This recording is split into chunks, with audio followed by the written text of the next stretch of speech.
Welcome to Midnight Whispers, the place where the far north breathes secrets into the dark. Tonight we're in Alaska, a place of ice roads, mountain shadows, and skies that flicker like ghostly fires. Here, legends aren't just old tales, they're warnings carved into the land. Every story you'll hear tonight comes from true events, local myths, and first-hand encounters. Before we start, subscribe and tap the bell so you don't miss the next time the night moves. Wrap yourself in something warm. Out there in the dark, a sound is already moving closer. Let's begin. Story 1. Soldier in the Fog. I saw a dead man walking last Tuesday, and now I understand why nobody stays at Elmendorf Air Force Base in Alaska longer than they have to. My name is Marcus Webb, and I've been doing security patrols at Elmendorf for 8 months. It's a good job, decent pay, and most nights are quiet. Just me, the fog, and the endless Alaskan darkness during winter. But what I witnessed 3 nights ago changed everything I thought I knew about what is possible in this world. It was 2 in the morning when I first saw him. The fog had rolled in thick from Cook Inlet, the kind of dense, wet fog that swallows your flashlight beam and makes the world feel like it is shrinking around you. I was driving the perimeter road, the same route I'd driven hundreds of times before, when my headlights caught something moving through the mist. A man was walking along the fence line. Nothing unusual about that, except we were on the outer perimeter, a restricted area where nobody should be at that hour. I slowed down, reaching for my radio, when I got a better look at him. He was wearing an old military uniform. Not modern gear, but something from another era. The cut was all wrong, the style outdated by decades. Even through the fog, I could see the details. A peaked cap, a heavy wool jacket with brass buttons, boots that laced up high. It looked like something from a World War II photograph. The creepy part was how he moved. His gait was mechanical, rhythmic, like he was marching to a beat only he could hear. He didn't turn his head, didn't acknowledge my vehicle, just kept walking that steady, measured pace along the fence, moving deeper into the fog. I pulled alongside him and rolled down my window. The cold hit me immediately, that brutal Alaskan cold that steals your breath. I called out, asking him to stop, to identify himself. He didn't respond, didn't even glance in my direction, just kept marching forward, his face pale and expressionless in my headlights. That's when I noticed something disturbing. He wasn't leaving footprints in the fresh snow. I got out of my vehicle, my heart starting to pound harder. Every instinct was telling me something was wrong. Something was deeply and fundamentally wrong with what I was seeing. I approached him, calling out again, louder this time. The fog seemed to thicken around us both, wrapping us in a bubble of eerie silence where even my own voice sounded muffled and distant. He stopped walking. Finally, some response. But he didn't turn around. He just stood there, frozen mid-step, as if someone had pressed pause on him. I moved closer, my hand on my radio, ready to call for backup. I was maybe 10 feet away when he started to dissolve. I don't have better words for it. His body began breaking apart like smoke caught in a breeze. Starting from his feet and moving upward, he simply came apart, wisps of gray mist peeling away from his form and disappearing into the fog around us. Within seconds, he was gone, completely vanished, as if he had never existed at all. I stood there in the freezing darkness, my breath coming in short, panicked gasps, staring at the empty space where a man had been standing moments before. The fog swirled around me, and for a terrifying moment, I felt like I wasn't alone. Like something was watching me from just beyond the edge of visibility. I drove back to the security station faster than I should have, my hands shaking on the wheel. I didn't report what I'd seen. How could I? Who would believe me? I barely believed it myself. I convinced myself it was the fog, the darkness, exhaustion playing tricks on my mind. Alaska does that to people during the long winter nights. Makes you see things that aren't there. But the next night, he appeared again. Same spot, same uniform, same mechanical marching along the fence line. This time I wasn't alone. My partner, Rodriguez, was with me. I didn't tell him what I'd seen the night before. Didn't want him to think I was losing it. But when our headlights caught that figure in the fog, Rodriguez saw him too. We both got out of the vehicle. We both approached him together. And we both watched in horrified silence as he dissolved into mist the moment we got close, his form breaking apart like he was made of nothing more substantial than the fog itself. Rodriguez went pale. His voice was shaking when he asked me if I'd seen what he just seen. I told him yes. We stood there in the darkness, two grown men trained for security work, and neither of us could explain what had just happened. That's when Rodriguez told me the stories, the haunting legends that everyone at Elmendorf knows but nobody talks about openly. Stories about a soldier from the 1940s who went missing during a training exercise in the brutal Alaskan winter. His body was never found. But for decades, security personnel have reported seeing him walking the perimeter, always in the fog, always wearing his World War II uniform, always marching that same steady patrol. The older guards call him the Sentinel. They say he's still on duty, still walking his post, still protecting the base even in death. Some people think it is a ghost. Others think it is something else, something stranger. A memory burned into the land itself, replaying over and over like a recording stuck on repeat. I wanted to dismiss it as base mythology, the kind of scary stories people tell to pass the time during long night shifts. But I had seen him with my own eyes, twice now, and the fear crawling up my spine was very real. The third night, everything got worse. I was alone again. Rodriguez had called in sick. I didn't blame him. What we witnessed would shake anyone. But I needed this job, so I went out for my patrol despite the dread building in my chest.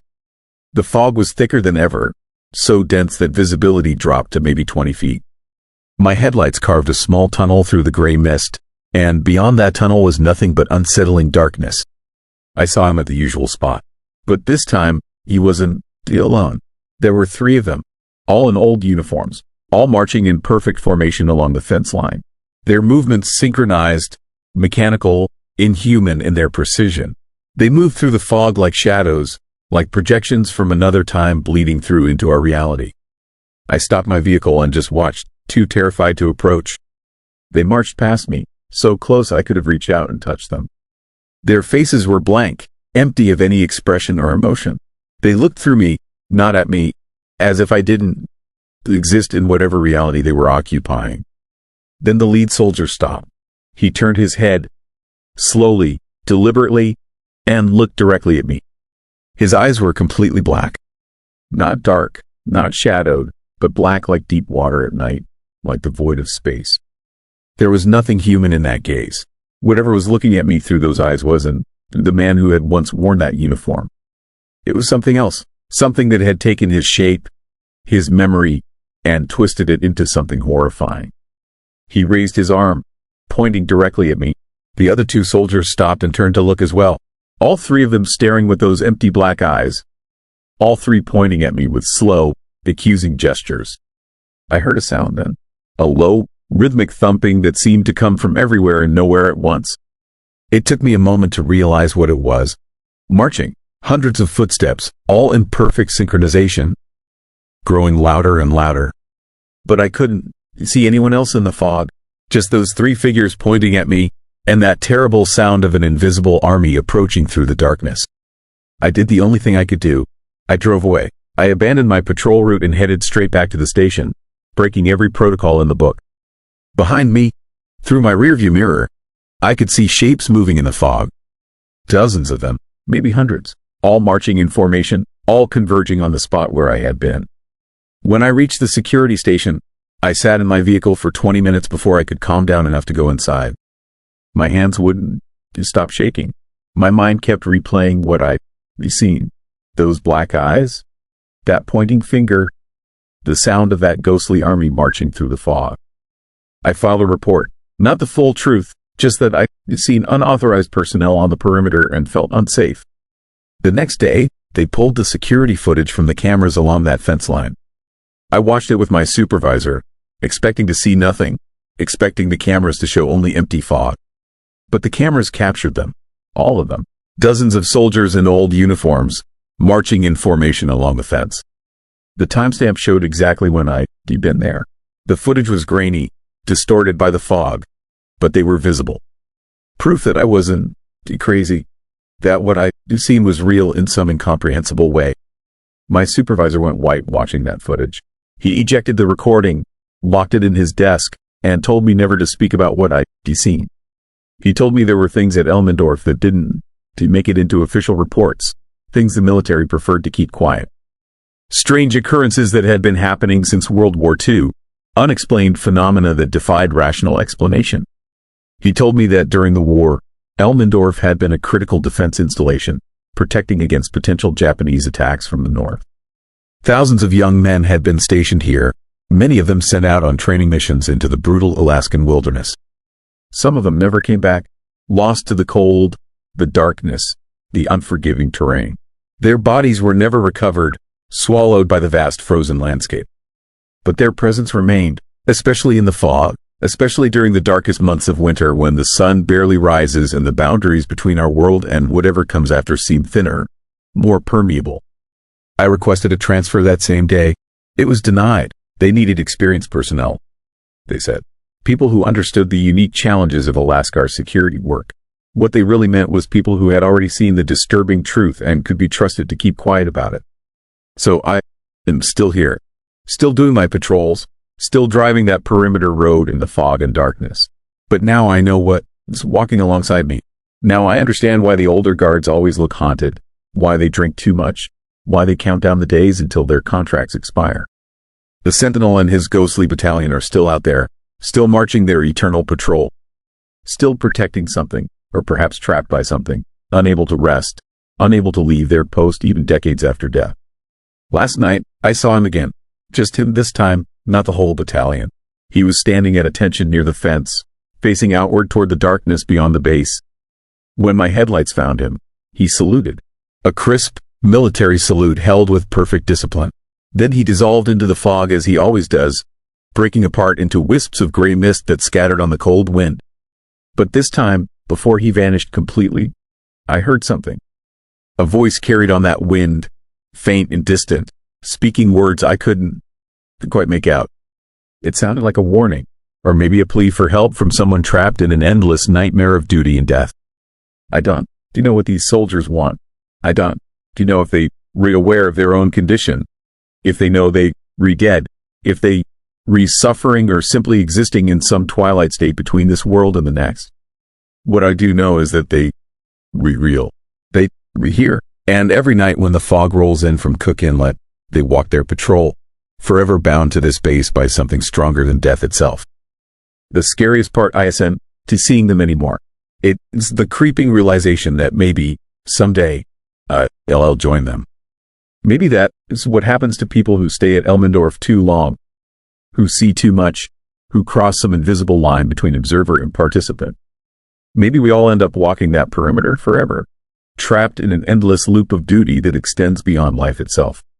I catch myself marching sometimes, not walking, but marching with that same mechanical rhythm they've seen in the Sentinel.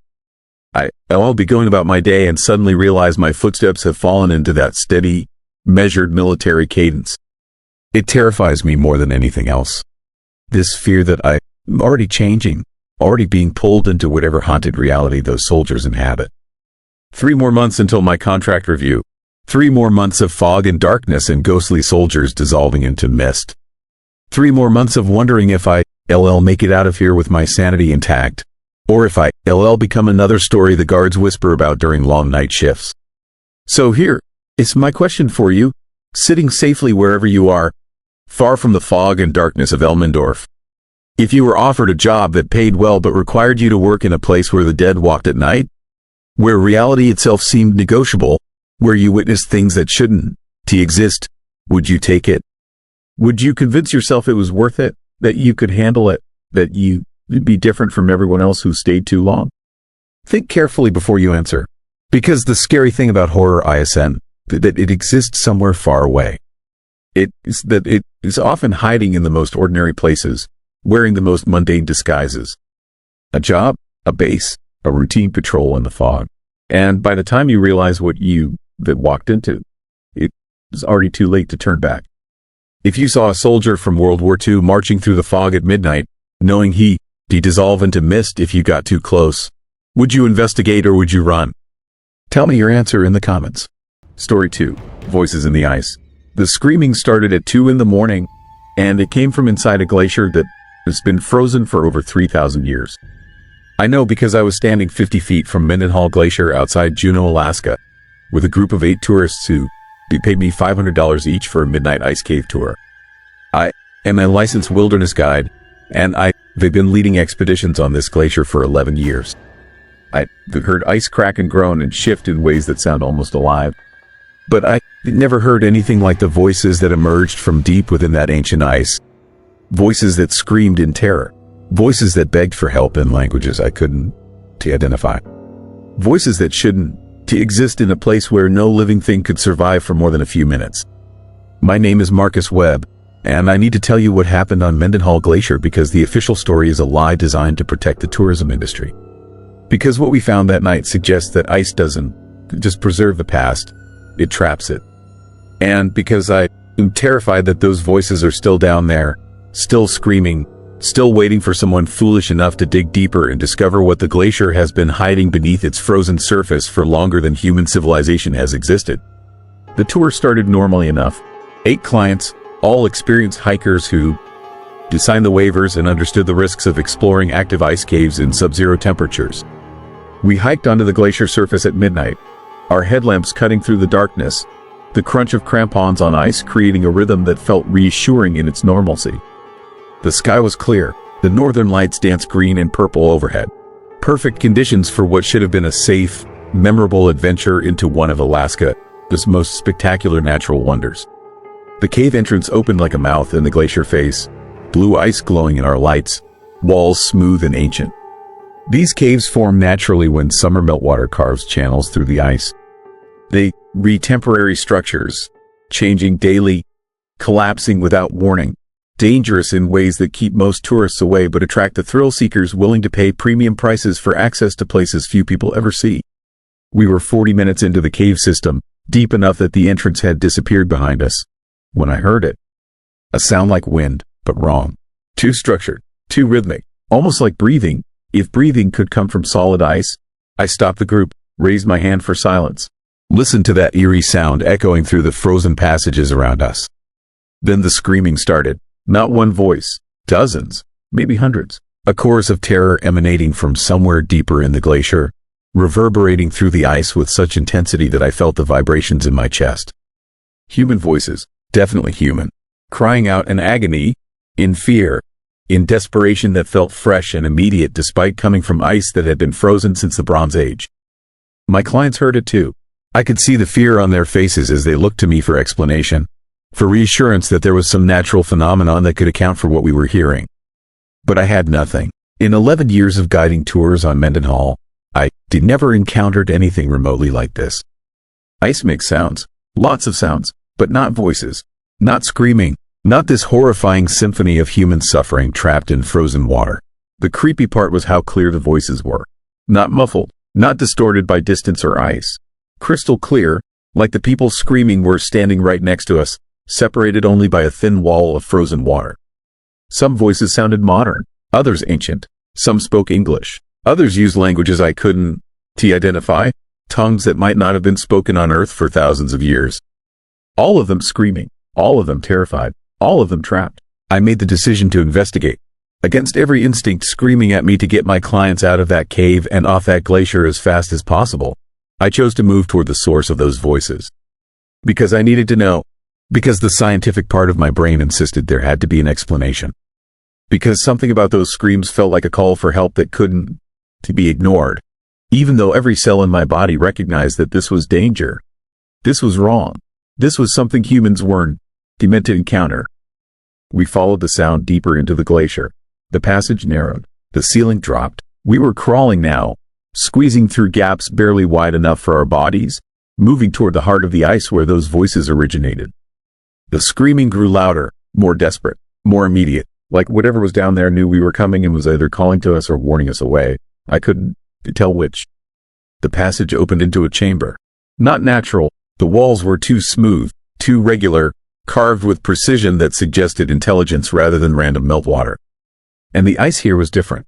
Clearer, deeper blue, old in a way that made the rest of the glacier feel young by comparison. This ice had formed during an age when mammoths still walked the earth, when humans were just learning to work metal and build civilizations that would crumble and be forgotten long before this glacier began its slow retreat toward the sea. The voices came from the walls, from inside the ice itself. And when I shined my light directly into those ancient frozen walls, I saw them. Figures. Human shapes trapped in the ice like insects in amber. Dozens of them, perfectly preserved. Some wore modern clothing. Others wore furs and skins from centuries past. Some were naked, their bodies twisted in positions of agony, and their mouths were open. Screaming. Still screaming after years, decades, centuries of being frozen in that one eternal moment of terror. But they weren't dead. That is the part that broke my understanding of reality. They weren't corpses. Their eyes moved, their chests rose and fell in slow, glacial breathing. They were alive, suspended in some impossible state between life and death, trapped in ice that should have killed them instantly but instead preserved them in a nightmare that had no end.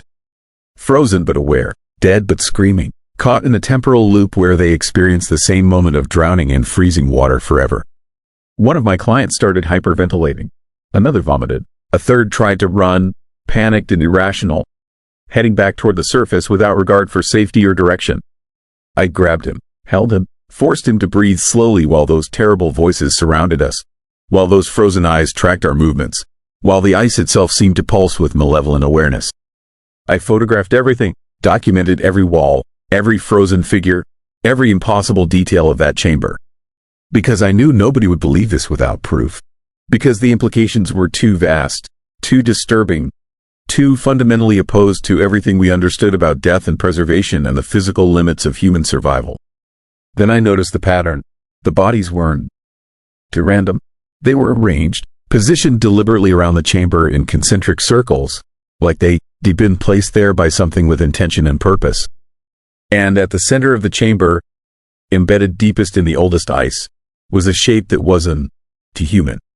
Larger, different anatomy, something that might have been the template from which humanity diverged, or something that existed parallel to us, or something so alien that my brain struggled to categorize what my eyes were seeing. The temperature dropped, not the gradual cold of being deep in a glacier, a sudden, vicious plunge that made the air itself feel solid. Frost formed on our clothes, our equipment, our exposed skin. My breath froze before leaving my mouth, ice crystals tinkling to the ground like tiny bells.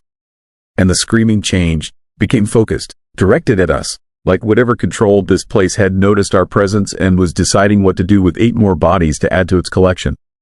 The ice began to crack. Not structurally, not in ways that threatened collapse, but deliberately, purposefully. Lines spreading across the chamber walls like a web being woven around us, creating new passages, new gaps, new openings in the ancient ice. And from those openings, hands emerged. Frozen hands, blue and dead and impossible, reaching for us, grasping at our clothes, our equipment, our flesh, trying to pull us into the ice, trying to add us to the eternal choir of the frozen. We ran, pure panic, no organization, no thought for safety protocols or proper cave evacuation procedures.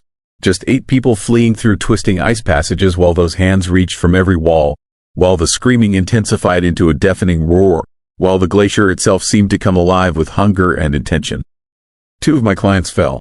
I stopped to help them up, felt frozen fingers brush my neck, felt the terrifying cold of something that wanted to drag me backward into the ice and trap me in that chamber forever. We burst from the cave entrance as the sky was lightening toward dawn. Collapsed on the glacier surface, gasping, crying, some of us bleeding from cuts we didn't remember getting, all of us changed by what we'd seen. Behind us, the cave mouth collapsed, simply closed like a door being shut. One moment there was an entrance. The next moment there was solid ice, as if that passage had never existed, as if the glacier was hiding its secrets and erasing evidence that we'd ever been inside. I reported everything to the Park Service, showed them the photographs, brought in my clients as witnesses to corroborate every detail. They listened patiently, then they confiscated my camera, revoked my guiding permit, told me that spreading stories about bodies in the glacier was damaging to tourism and that I should consider the economic impact of my claims before making them public. But I wasn't the only one. I started asking around, found other guides who heard the screaming, rangers who encountered strange phenomena on Mendenhall, tourists who felt hands reaching from the ice, all of them silenced, all of them told to keep quiet for the good of the industry, for the reputation of Alaska tourism, for reasons that had nothing to do with truth and everything to do with protecting profitable lies. The disturbing reality is this: Mendenhall Glacier has been trapping people for thousands of years. not through accidents or natural causes, but deliberately, systematically. Something in that ice collects humans the way a scientist collects specimens, preserving them in a state between life and death, keeping them conscious and screaming in a frozen hell that has no escape and no end. I researched the history, found records of disappearances going back to when the first Russians explored this coast. Native legends about the ice that eats people, stories from every culture that has ever encountered this glacier about voices in the frozen darkness, about the danger of going too deep, about something ancient sleeping in the ice that sometimes wakes up and takes another victim. The most chilling discovery came from archaeological reports. They found bodies melting out of the glacier as it retreats. Bodies from different eras, different centuries, different civilizations, all showing signs of having been alive when they entered the ice. All wearing expressions of absolute terror, all positioned deliberately, arranged in patterns that suggest intelligence and purpose behind their placement. I still have nightmares. Wake up hearing that screaming. Wake up feeling frozen hands on my skin. Wake up convinced that I'm back in that chamber, watching those eyes track my movement, feeling the ice begin to crack and open and reach for me. The terror never fades, never lessens, because I know those people are still down there, still trapped, still screaming in that endless frozen moment while tourists hike across the glacier surface above them, completely unaware of the horror beneath their feet. The glacier is retreating. Climate change is melting it faster every year, which means eventually those chambers will be exposed. Those bodies will be revealed. The truth about what has been happening on Mendenhall will become undeniable. And I am terrified of what else will be released when that ancient ice finally melts. What that thing at the center of the chamber will do when it is no longer frozen. What will happen when whatever has been collecting and preserving humans for millennia finally wakes up and realizes the world has changed around it. So here is my question for you. If you were visiting Alaska and heard about a glacier where people claim to hear voices in the ice, would you investigate? Would you venture into those blue caves to see for yourself? Or would you stay away, understanding that some places preserve more than just water, that some ice holds secrets that should stay frozen forever? Write your answer in the comments, because I need to know if I am alone in this knowledge. If anyone else has heard the screaming, if anyone else has seen those frozen faces and those reaching hands, if anyone else understands that Mendenhall Glacier ISN to just a natural wonder, it is a trap that has been operating since before recorded history, and it is still hungry for more victims to add to its eternal collection of the frozen and the screaming. Story 3. Station at the End of the World. The last entry in Dr. Sarah Mitchell, this research journal was just 2 words. They re-inside. I am a recovery specialist with the National Science Foundation, and 3 weeks ago, I was sent to an abandoned research station 200 miles north of the Arctic Circle to find out what happened to a team of 5 scientists who vanished without a trace. What I discovered in that frozen hell changed everything I thought I knew about fear and isolation. The station sits on a barren stretch of ice where the sun doesn't rise for 4 months straight. Total darkness, nothing but howling wind, brutal cold, and silence so complete it feels like the world has ended. The team had been studying climate data, ice core samples, routine stuff. Their last radio transmission was November 3rd. After that, nothing but static and unanswered calls. When I arrived with 2 support crew members, the station looked intact from the outside. No visible damage, no signs of violence. The generators were still running, which meant someone had kept them fueled right up until whatever happened. But the moment we opened that door, I knew something was terribly, horribly wrong. The heat hit us first. They had cranked the temperature up to 80 degrees inside. In the Arctic, you never waste fuel like that. It goes against every survival instinct. But more disturbing was the smell. Not decay or death, but something chemical and wrong, like burnt plastic mixed with ozone after a lightning strike. Every window had been covered from the inside. Blackout curtains, sleeping bags, even equipment tarps, all nailed or duct taped over the glass. They had sealed themselves into complete darkness despite being in a place where darkness was already everywhere. The creepy part was the pattern. The coverings weren't random or panicked. They were methodical, careful, like someone taking great pains to make sure not even a sliver of outside could be seen from within. We found the journals in the common area, stacked neatly on the table as if left there for someone to find. 5 leather notebooks, 1 for each team member. I started with Dr. Mitchell, who's the team leader. The early entries were standard research notes, weather observations, data collection, Team morale updates. Nothing unusual. Then, dated October 15th, the tone changed. Dr. Mitchell wrote about hearing footsteps outside the station during the night. Heavy, crunching footsteps circling the building in the snow. This wouldn't be strange except for one terrifying detail. There was a blizzard that night. Wind speeds over 70 miles per hour. Visibility 0. Nothing could walk in those conditions, let alone walk in perfect circles around a building for hours. But all 5 team members heard it. They all documented it in their journals. Night after night, during the worst storms, something walked circles around their station. The footsteps were always the same. Heavy, deliberate, patient, going round and round and round, sometimes for 6 or 7 hours straight. On October 20th, they tried to see what was making the footsteps. 2 team members went outside during a storm with flashlights and cameras. They found tracks in the snow, fresh tracks being filled in by the blowing ice even as they looked at them. But the tracks were wrong. They were too deep, as if whatever made them weighed far more than any human or animal. And they led in a perfect circle around the station, with no beginning and no end. Just an endless loop pressed into the frozen ground. The photographs they took showed nothing but white static and shadow. Every single image was corrupted, distorted by interference that shouldn't have been possible. Their digital cameras, their phones, even the station, its security cameras all captured the same thing. Darkness filled with shapes that almost looked like something but never quite resolved into anything identifiable. That is when they started covering the windows. Dr. Mitchell wrote that she didn't want to risk seeing what was outside, didn't want to accidentally make eye contact with whatever was circling their home. The fear in her words was palpable, bleeding through the careful scientific language she tried to maintain. She knew how crazy it sounded. She knew no one would believe them. But she also knew what she heard. What they all heard, walking around and around and around in the impossible storm. By November 1st, the footsteps had changed. They no longer circled. They stopped. Right outside the door, something stood motionless for hours. The team could hear breathing, deep, rattling breaths that frosted the metal door from the outside. They could see the ice crystals forming on the interior surface, intricate patterns spreading across the steel like frozen spider webs. The breathing was synchronized, perfectly timed with their own heartbeats.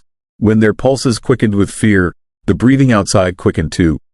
When they tried to calm themselves, it slowed to match. Whatever stood on the other side of that door was linked to them in some disturbing, intimate way. One team member, Dr. James Chen, wrote in his journal about the dreams. They all started having the same nightmare. They would dream of walking outside into the darkness and seeing the station from a distance. They would watch themselves inside, moving around, living their daily routines. And they would realize they were looking through something else, size. Something that had been watching them for weeks, learning their patterns, waiting for the right moment. The entries became more frantic after that. Handwriting deteriorated, sentences fragmented. Dr. Mitchell wrote about hearing voices in the ventilation system. Whispers in a language that wasn't quite language, more like thoughts translated into sound. The voices knew things about them. Private things, childhood memories, secret fears, things they had never told anyone else. On November 2nd, they made a discovery that broke them. While reviewing their climate data, they noticed something impossible in the ice core samples. The ancient ice they'd been drilling, ice that was thousands of years old, contained something it shouldn't. Frozen inside the layers were shapes, organic shapes that resembled human forms but weren't quite right. The proportions were off. Too many joints, limbs that bent in wrong directions. Dr. Mitchell wrote that they had disturbed something that had been sleeping in the ice for millennia. Something that was now awake and angry. She wrote about evolution in reverse, about things that came before humanity and resented being forgotten. Her words devolved into paranoid rambling, filled with references to ancient hunger and patient hatred. The final entries from all 5 journals were written on November 3rd. Each person wrote the same thing, word for word, in identical handwriting that wasn't their own. We understand now. We're not alone out here. We've never been alone. The ice remembers everything. And then, in Dr. Mitchell's journal alone, those final 2 words, they inside. We searched every inch of that station. 5 people, Don, they just vanished. There had to be bodies, evidence, something. But we found nothing. No blood, no signs of struggle. The team's belongings were still there. Clothes in lockers, personal items on bunks, food half-eaten on plates. like they had simply stood up and walked away mid-meal. That is when I noticed the door. The exterior door was locked from the inside, dead bolted with a heavy steel bar across it. Nobody could have left through that door. The emergency exits were sealed shut with ice and snow, untouched for weeks. The station was a locked room with no way out, yet somehow 5 people had disappeared from inside it. My support crew wanted to leave immediately. I couldn't blame them. The disturbing atmosphere in that place was overwhelming, pressing down like physical weight. But we had a job to do. We had to document everything, collect the journals, try to piece together what happened. That night, we stayed in the station. Biggest mistake of my life. Around 2 a.m, I heard it. Footsteps. Heavy, crunching through snow, circling the building in that same methodical pattern described in the journals. I woke my crew. We all heard it. For 3 hours, something walked around and around the station while we huddled inside, too terrified to look out the windows we uncovered. Then the footsteps stopped, right outside the door, and the breathing started. Deep, rattling breaths that made ice crystals bloom across the door's interior surface. I could feel my heartbeat synchronizing with it, my pulse being tugged into rhythm with whatever stood on the other side. One of my crew, Miller, started walking toward the door. His eyes were unfocused, glassy. He reached for the lock.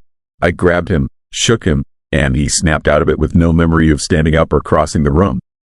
He just knew he suddenly had an overwhelming urge to open that door and see what was waiting outside. We barricaded ourselves in the communications room and radioed for emergency extraction.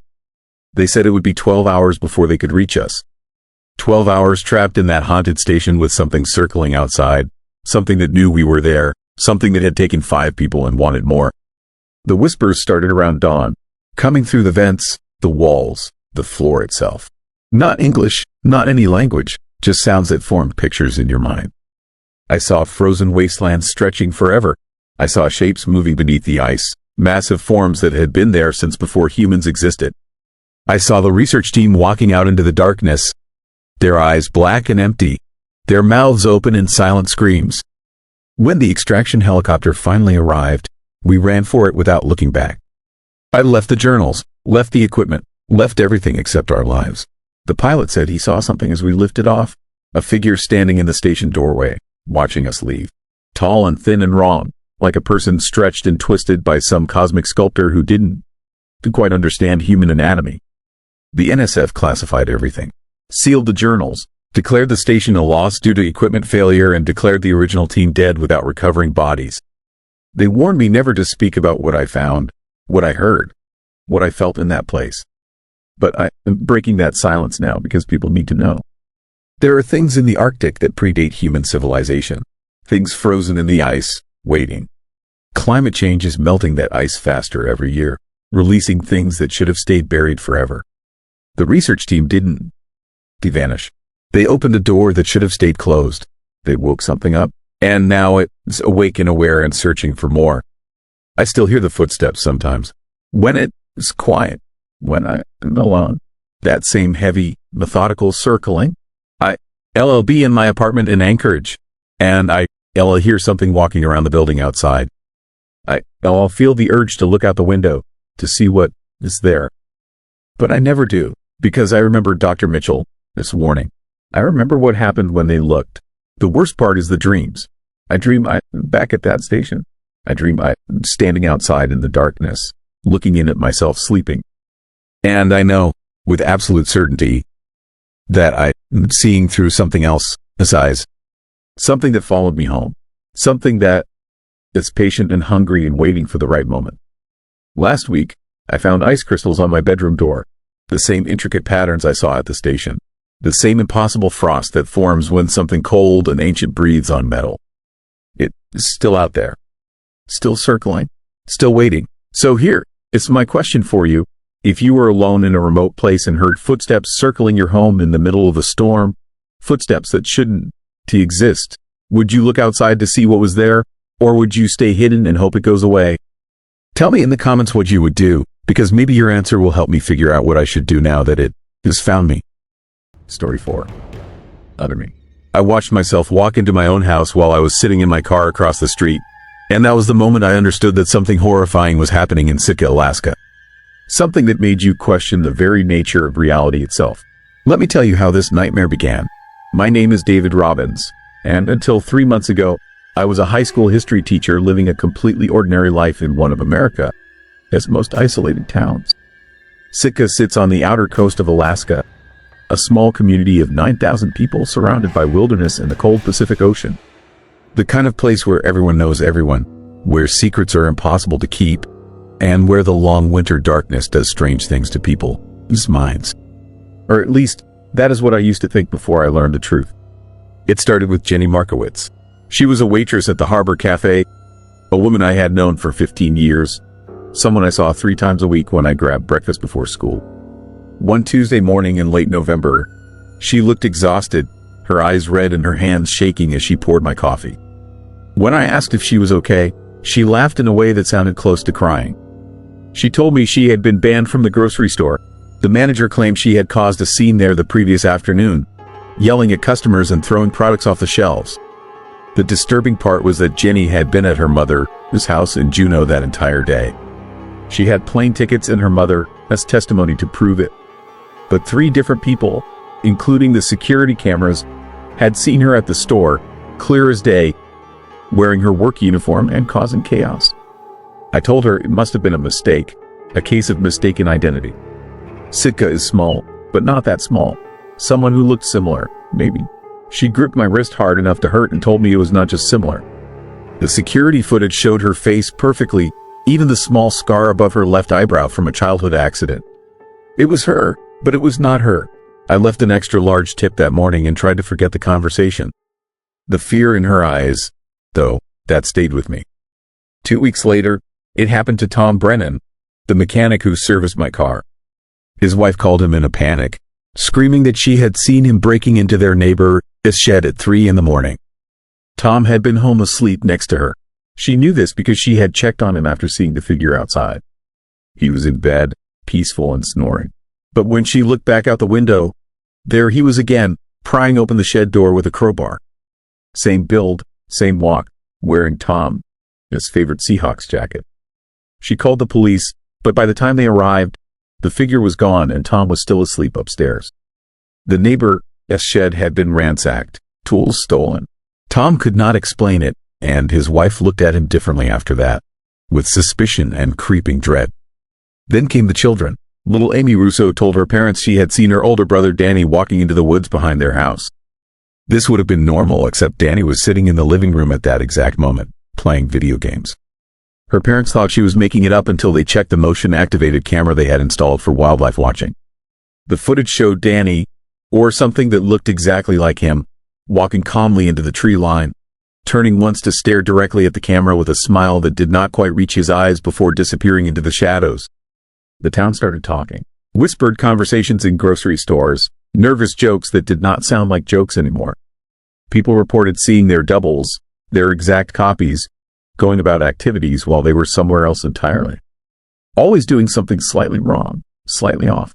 The copies never spoke to anyone, never stayed long, and they moved with an unsettling fluidity that made them look almost but not quite human.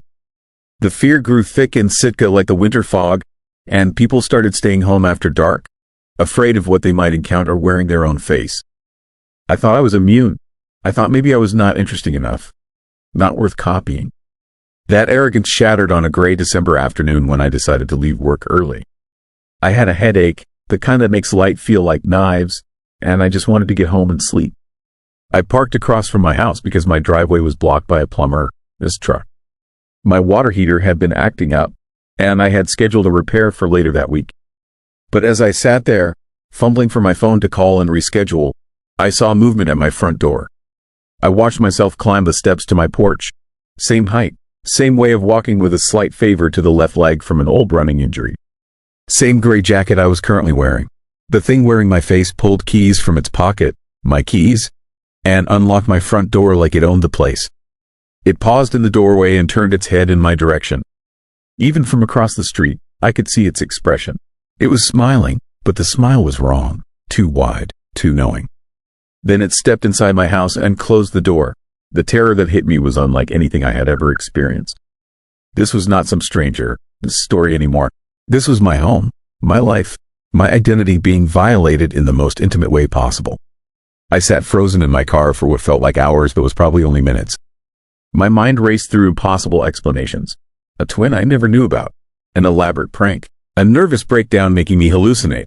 But I knew, with terrible certainty, that none of those things were true.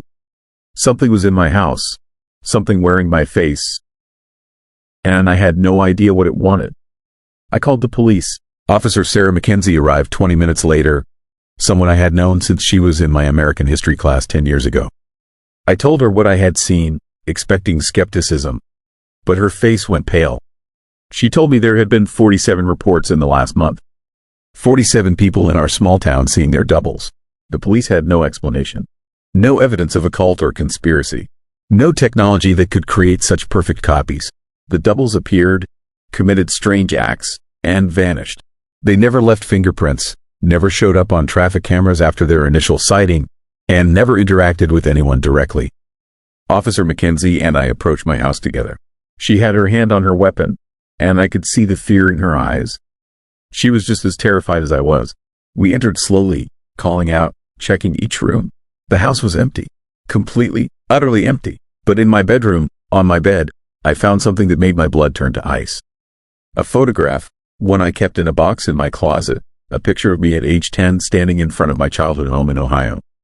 The photo had been carefully placed on my pillow, and written on the back in handwriting that looked disturbingly like mine were 4 words that I still see when I close my eyes. I remember everything now. What did that mean? What memories could a copy of me have? Officer Mackenzie bagged the photo as evidence, but we both knew it would explain nothing. I stayed at a motel that night, the Seaview Lodge on Halibut Point Road, unable to face my own home.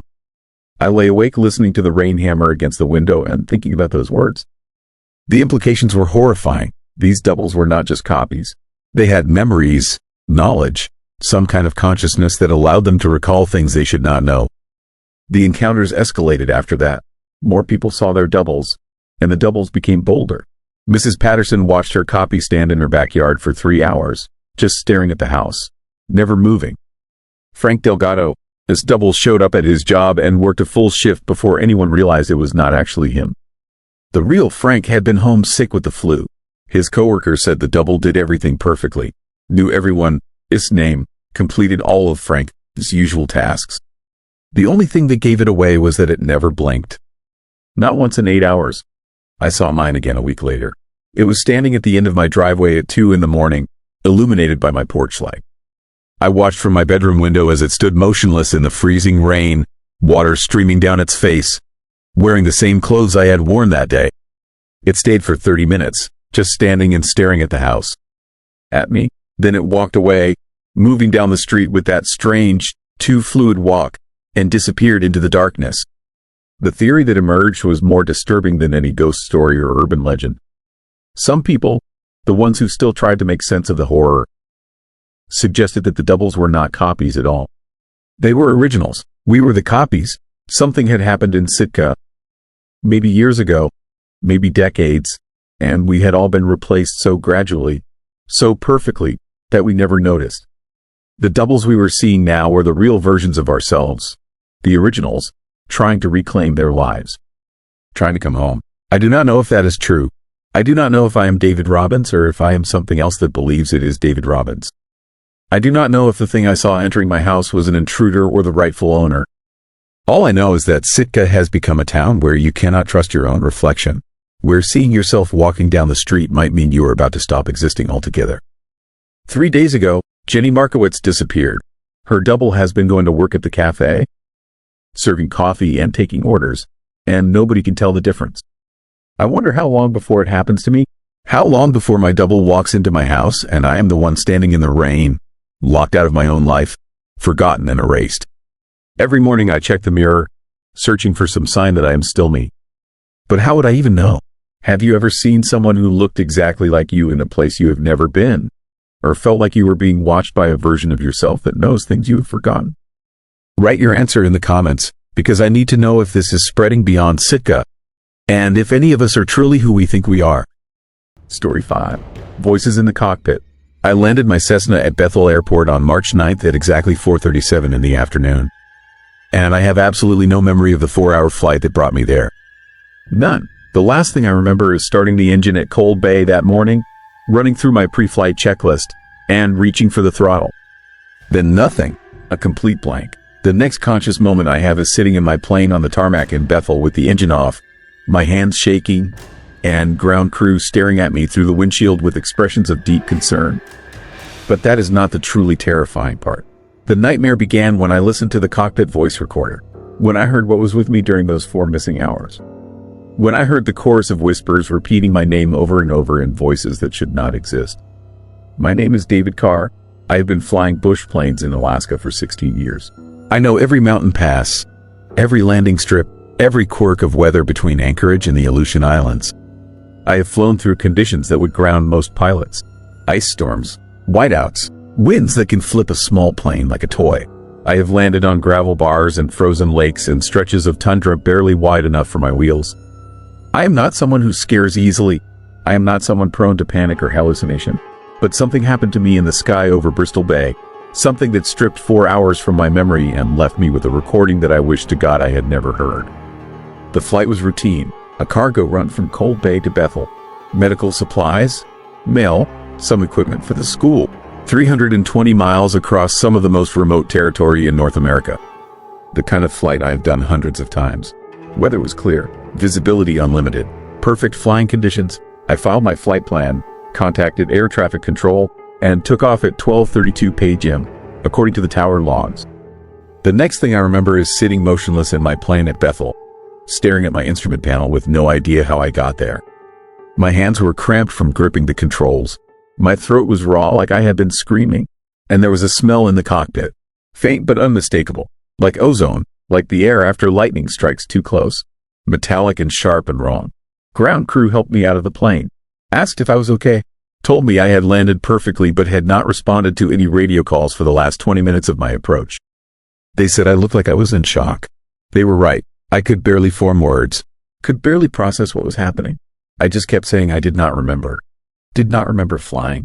Did not remember landing. Did not remember anything. They took me to the airport medical office, checked me for stroke symptoms, for carbon monoxide poisoning, for anything that might explain sudden memory loss.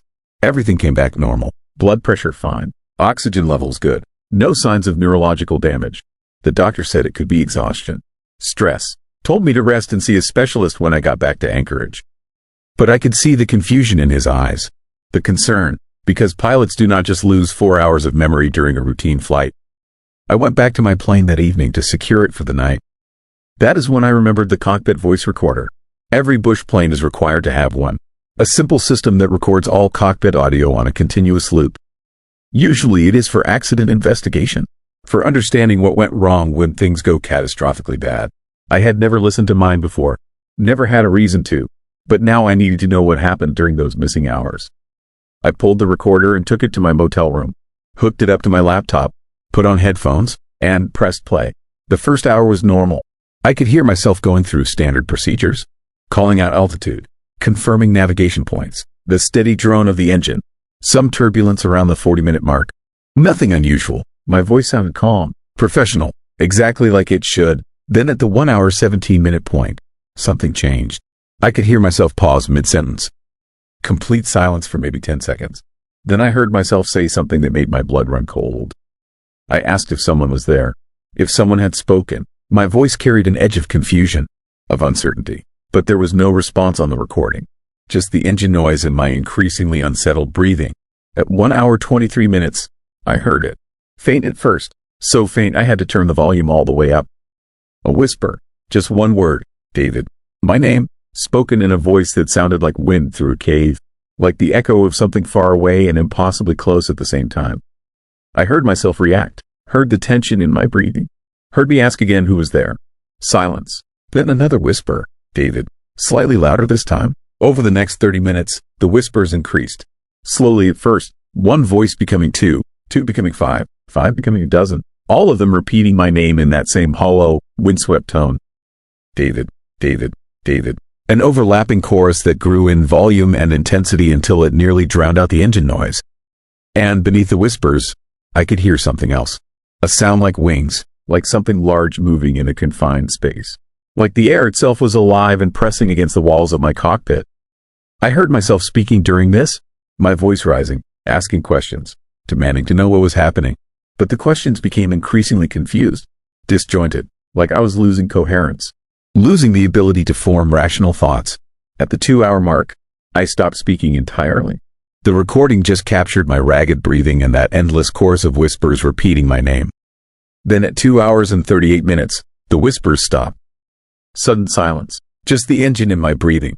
I thought it was over, but then I heard something that made me rip the headphones off and back away from my laptop.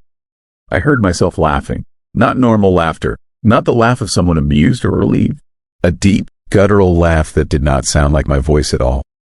It sounded wrong, distorted, like something was using my vocal cords to produce sounds they were never meant to make.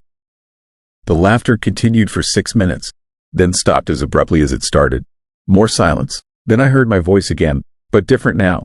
Flat, emotionless, speaking in a monotone that raised every hair on my body. The voice that came from my mouth was reciting coordinates. Long strings of latitude and longitude numbers.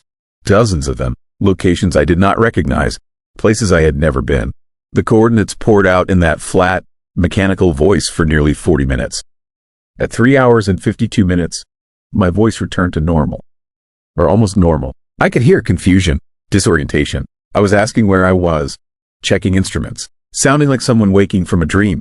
The last 30 minutes of the recording showed me completing a normal landing approach, responding to tower instructions, landing safely, but there was an edge to my voice, a tremor that suggested I knew something terrible had happened even if I could not remember what. I sat in that motel room for 3 hours, listening to that recording over and over, trying to understand, trying to rationalize. Maybe it was equipment malfunction. Maybe the recorder had picked up radio interference, some strange atmospheric phenomenon. But I could not explain my laughter, could not explain the coordinates, could not explain the 4-hour gap in my memory that corresponded exactly with the period of those horrifying whispers. I did something then that I probably should not have done. I plotted the coordinates, every single one that my voice had recited in that flat monotone. I entered them into mapping software and marked each location. And what I found made me understand that something impossibly dark and disturbing had happened in my cockpit. Every coordinate pointed to a crash site, planes that had gone down in Alaska over the past 70 years. Bush planes, commercial aircraft, military transports, 53 different crashes scattered across the state, and every single one had something in common.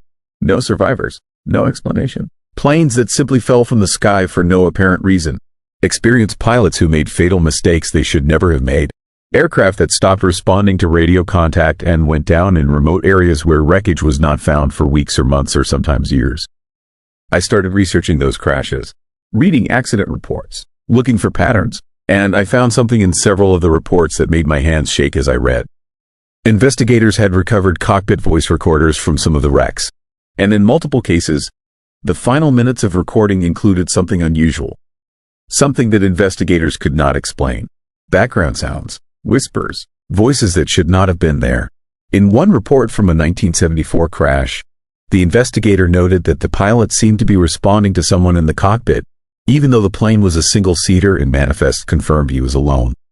I found an email address for one of the retired investigators who had worked several of these cases. Sent him a message describing what I experienced, what I heard on my recording. I did not expect a response, but he called me 2 days later. His voice was shaky when he told me that he had heard similar recordings, that over his 30-year career investigating crashes in Alaska, he had encountered this phenomenon 7 times.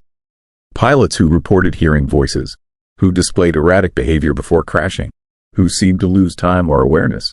He said he had tried to include his findings in official reports but was shut down every time. Told it was interference, equipment malfunction, anything except what he suspected it really was.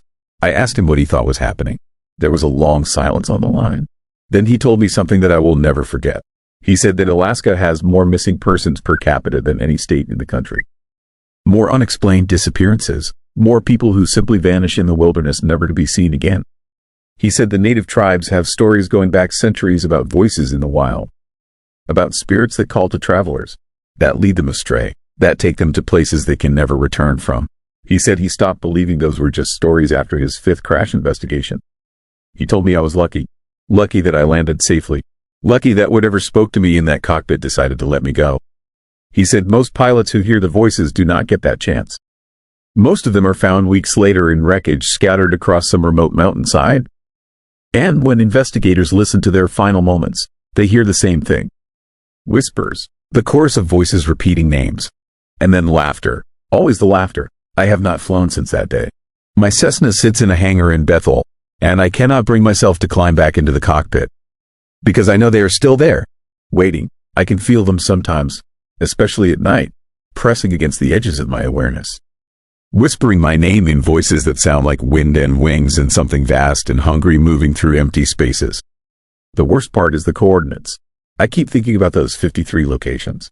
53 crashes where something in the sky decided to take the pilot, to bring them down. And I keep wondering why they let me live, why they gave me those coordinates, what they wanted me to know, what message they were trying to send by using my voice to recite the locations of their previous victims.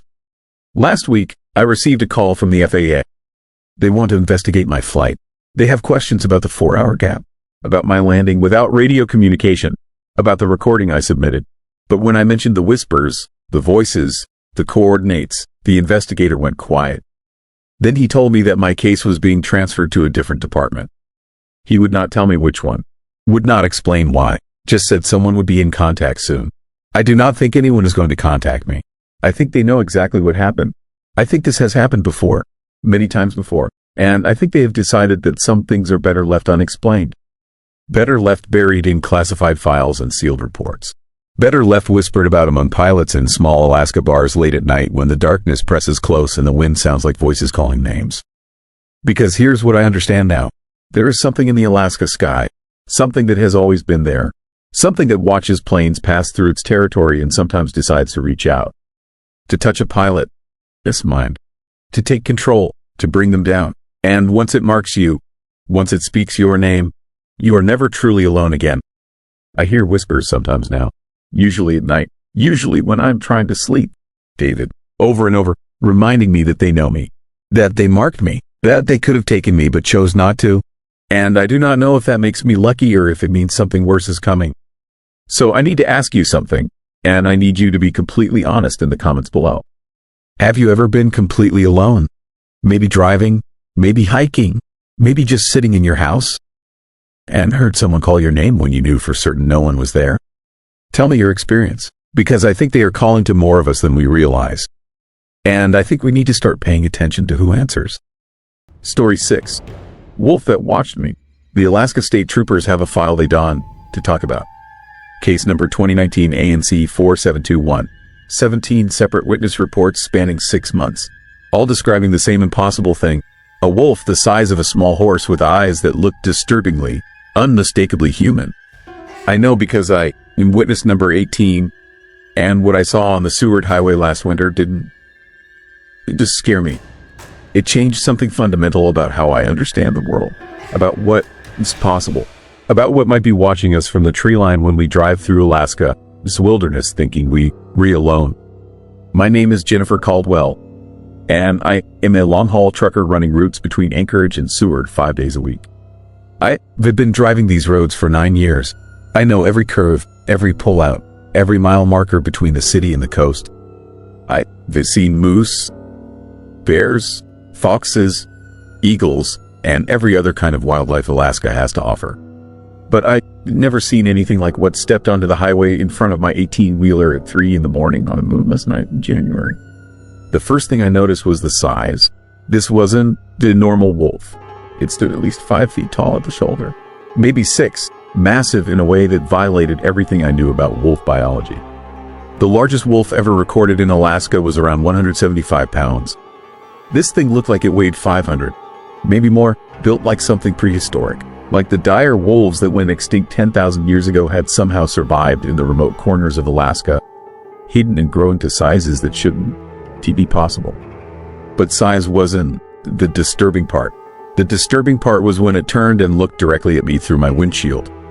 When my headlights caught its face full on and I saw the eyes.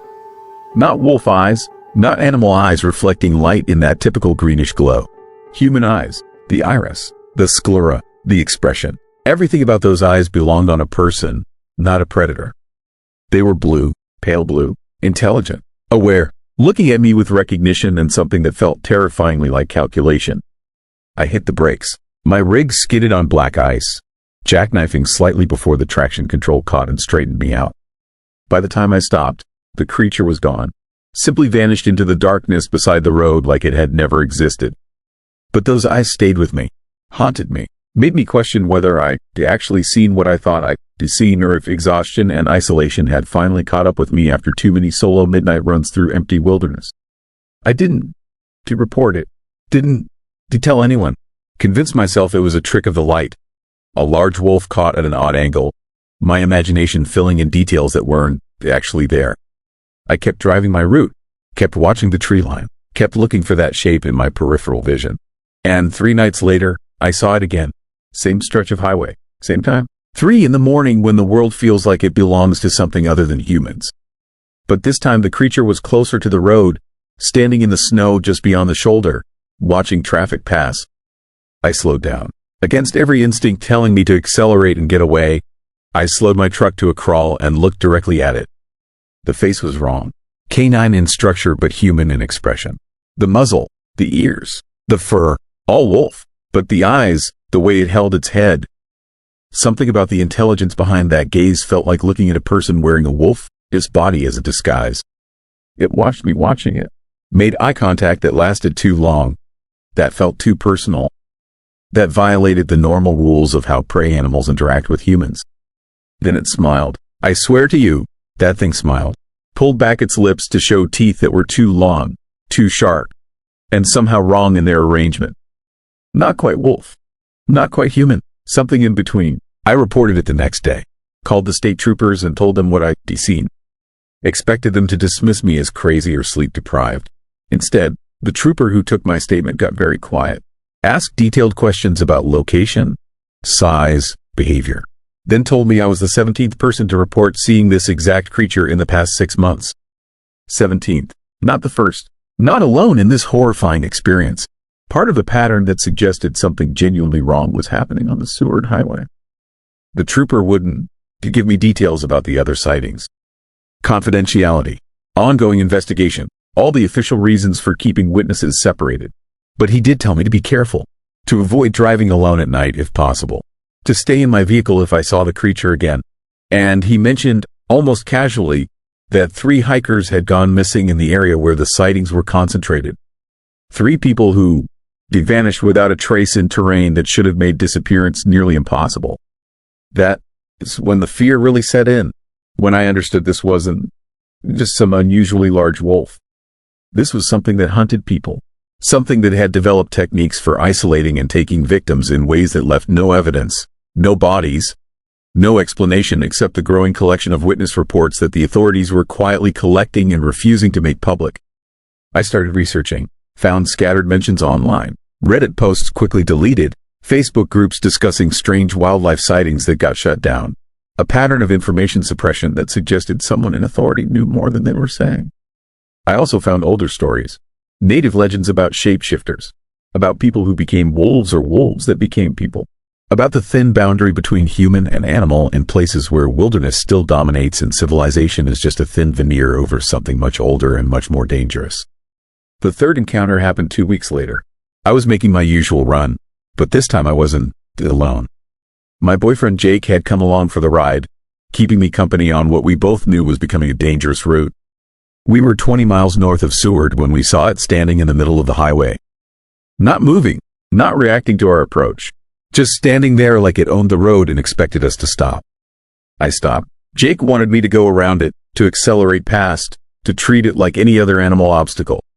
But I couldn't. Something about the way it stood there felt like a challenge, like it was testing us, seeing if we acknowledge what we both knew it was, something impossible that shouldn't exist but clearly did. The creature walked toward my truck, slowly, deliberately, each step measured and purposeful. It moved like a wolf but with a gait that felt too upright, too controlled, too much like a person mimicking animal movement rather than an animal moving naturally. And those eyes never left mine. Maintained eye contact through the windshield as it approached, getting close enough that I could see individual hairs in its fur, close enough to smell the wet dog scent of its breath fogging the glass between us. Then it did something that made Jake scream and made my blood turn to ice. It raised its front paw and placed it against my driver's side window. Not like an animal pawing at something. Like a person placing their hand on glass. 5 distinct pressure points. Fingers, not claws. The paw was shaped wrong. Too flexible. Too human in its articulation. And when it pressed against the window, I could see the pad of that paw was smooth. No calluses. No wear. Like something that had been human flesh recently and was struggling to maintain its wolf form. The window cracked. Not shattered. Just developed a single hairline fracture spreading from where that paw pressed. The creature pulled back. Tilted its head in a gesture that was pure human confusion. Then it opened its mouth and made a sound that wasn't a howl. It was a word, distorted, wrong, but definitely a word in a human language. A name. My name, Jennifer, spoken in a voice that sounded like vocal cords designed for howling, trying desperately to form human speech. I hit the gas. My truck lurched forward, barely missing the creature as it stepped aside at the last second. In my mirror, I watched it stand in the center of the highway, watching us flee, its head still tilted in that disturbing human gesture of curiosity. And I knew with absolute certainty that this thing knew me, had been studying me, had learned my name somehow and was trying to communicate in ways that broke every rule about the separation between human and animal consciousness. Jake wanted to go to the police immediately, file a report, get help, but I convinced him to wait, to think about what we actually tell them. That a giant wolf had spoken my name?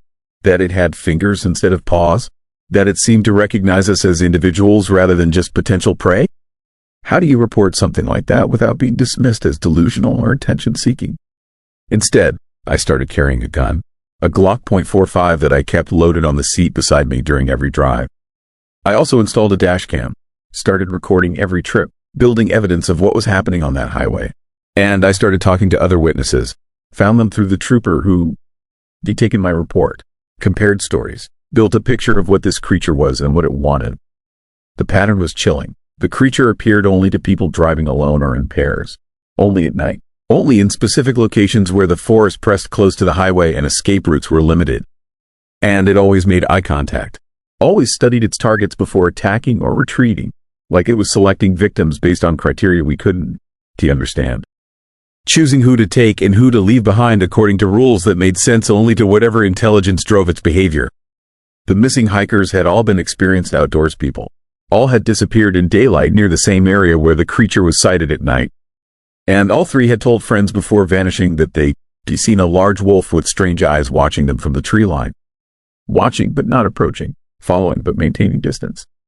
Right up until the moment they separated from their groups and gone off alone. Then they simply vanished, leaving no trace except disturbed snow and what one search and rescue team described as massive canine tracks that abruptly stopped, replaced by human footprints that led nowhere. I saw it one final time 3 months ago. I'd taken a different road, avoiding the Seward Highway completely, trying to escape whatever fixation that creature had developed on me. But it found me anyway, 40 miles from where I'd seen it before, on a completely different road. In weather so bad I could barely see 50 feet ahead. It stepped out of a whiteout blizzard and stood in front of my truck wearing a shape that was no longer entirely wolf. The face was changing, morphing, the muzzle shorter, the skull rounder, the eyes positioned more forward. Like whatever this thing was had decided the wolf disguise wasn't necessary anymore. Like it was allowing itself to shift into something that more accurately reflected its true nature. And when it looked at me through that storm, I saw a recognition in something else. Something that looked almost like sadness, or regret, or the kind of longing that comes from being separated from your own kind for so long you've forgotten how to be what you once were. It let me pass, stepped aside and watched me drive away. And I haven't seen it since. But I know it's still out there, still watching the highway, still selecting victims according to its unknowable criteria, still shifting between wolf and human and something that is neither and both. The state troopers won to discuss the case. The file is sealed. The witnesses have been quietly discouraged from talking, and the missing hikers are listed as presumed dead in wilderness accidents that nobody really believes were accidents. I'm done to drive that route anymore. Took a job running freight between Fairbanks and Prudhoe Bay, as far from the Seward Highway as I can get while still working in Alaska. But I still see those eyes in my dreams, still hear my name spoken in that distorted voice, still feel the presence of something that exists in the space between human and animal, watching from the darkness, waiting for the right moment to reveal itself again. So here, it's my question for you. If you were driving alone at night and saw something that looked like a wolf but moved like a person and watched you with human eyes, would you stop to investigate? Or would you keep driving, knowing that some mysteries are better left unsolved because the truth is more terrifying than any question could ever be? Write your answer in the comments, because I need to know if anyone else has seen it. If anyone else has been watched by those impossible eyes. If anyone else knows that something is hunting on Alaska, this highways that shouldn't exist but does, something that is learning to be human again, one victim at a time. Story 7. Man from Deck 7. The pale man on the cruise ship had no reflection in the window behind him, and that should have been my first warning that something was terribly wrong. My wife Jennifer and I took an Alaskan cruise last September for our 20th anniversary. 7 days of glaciers, wildlife, and relaxation. It was supposed to be perfect. Instead, it became the beginning of a nightmare that followed us home and let us go. We first saw him on the third night. We were standing on Deck 5, watching the sunset paint the mountains gold and purple, when I noticed someone staring at us from Deck 7 above. A man, tall and thin, wearing clothes that looked oddly outdated. Dark suit, white shirt buttoned to the collar, no tie. His skin was so pale it almost glowed in the fading light. But it was his eyes that made my stomach twist. Even from 2 decks away, I could see them fixed on us with an intensity that felt wrong. Not curious, not friendly, just staring with absolute focus, like a predator watching prey. Jennifer noticed him too. She grabbed my arm and asked if I knew him. I didn't. We tried to wave, thinking maybe he was just socially awkward and trying to make friends. He didn't wave back. Didn't move at all. Just kept staring with those hollow, sunken eyes.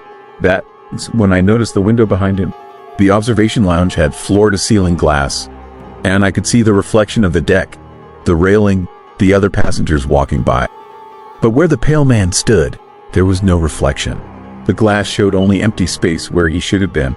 I blinked hard, thinking it was a trick of the light or the angle. But no matter how I looked at it, he cast no reflection in that window. He was there, solid and real, staring down at us. But the glass behind him insisted he wasn't there at all. We went to dinner trying to shake off the creepy encounter. Cruise ships are crowded. You see lots of strangers. Sometimes people stare. It doesn't mean anything. But throughout the meal, I couldn't stop thinking about that missing reflection, that disturbing intensity in his gaze. After dinner, we went back to our cabin. As I was getting ready for bed, I glanced at the mirror above the dresser and my blood went cold. Behind my reflection, standing in the corner of our room, was the pale man. Same dark suit, same hollow eyes, just standing there, watching us. I spun around. The corner was empty, nothing there, but when I looked back at the mirror, he was still visible in the reflection, still standing in that corner. His head tilted at an unnatural angle. Jennifer saw him too this time. She screamed. I grabbed the phone to call security, and when I looked back at the mirror, he was gone. Vanished from the reflection like he'd never been there. Security came. They searched our cabin thoroughly. Found nothing. They checked the passenger manifest for someone matching his description. Over 3,000 people on the ship, they said. Lots of tall, thin men in suits. They promised to review the security footage from our deck. The next morning, they told us the cameras showed nobody entering or leaving our cabin except us. But they also said something that made the hair on my neck stand up. The security officer mentioned, almost casually, that several passengers over the years had reported seeing a man matching that description. Always on Alaskan cruises, always staring, always appearing in reflections where he shouldn't be. The officer tried to pass it off as an urban legend, a ghost story people tell on these northern routes. But his hands were shaking as he spoke, and he avoided eye contact. He knew something he wasn't saying, something that scared him. We saw the pale man 3 more times during the cruise. Always at a distance, always staring. Once from the shore during a port stop, standing alone on the dock while everyone else bustled around him. Once in the background of a photo another passenger took of us, his face barely visible but unmistakably there, watching from a shadowed doorway. And once on the final night, standing at the very front of the ship, looking out at the dark water, so still he could have been a statue. Each time, he never moved, never approached, just watched with those hollow, hungry eyes. And each time we saw him, he appeared closer in the reflections around us. In windows, in polished railings, in the dark screens of turned-off televisions. Always closer, always watching. We were relieved when the cruise ended. We flew home to Portland, Oregon, grateful to be back in our normal life, away from that haunted ship and its disturbing passenger. We convinced ourselves it was over, that whatever creepy coincidence or psychological phenomenon we experienced was behind us. We were wrong. The first reflection appeared 3 days after we got home. I was brushing my teeth, and I saw him in the bathroom mirror, standing behind me. Same suit, same pale skin, same tilted head, but this time he was closer than he'd ever been on the ship. Close enough that I should have felt his breath on my neck. I whirled around. Nothing, but in the mirror, he remained, now reaching out one long, thin hand toward my reflection, his shoulder. His fingers were wrong. Too long, too many joints. They moved like spider legs, articulating in ways human fingers shouldn't.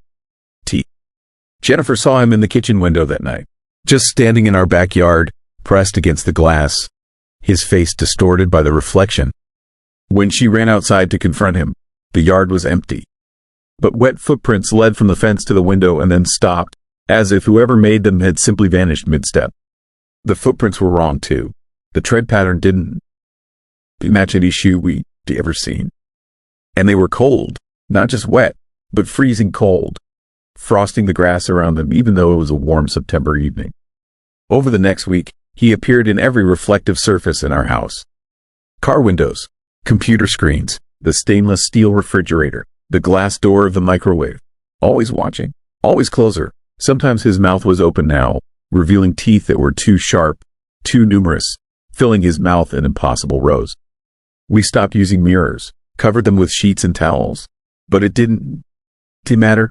He appeared in the dark television screen, in the polished surface of picture frames, even in Jennifer's reading glasses when she took them off and set them on the table.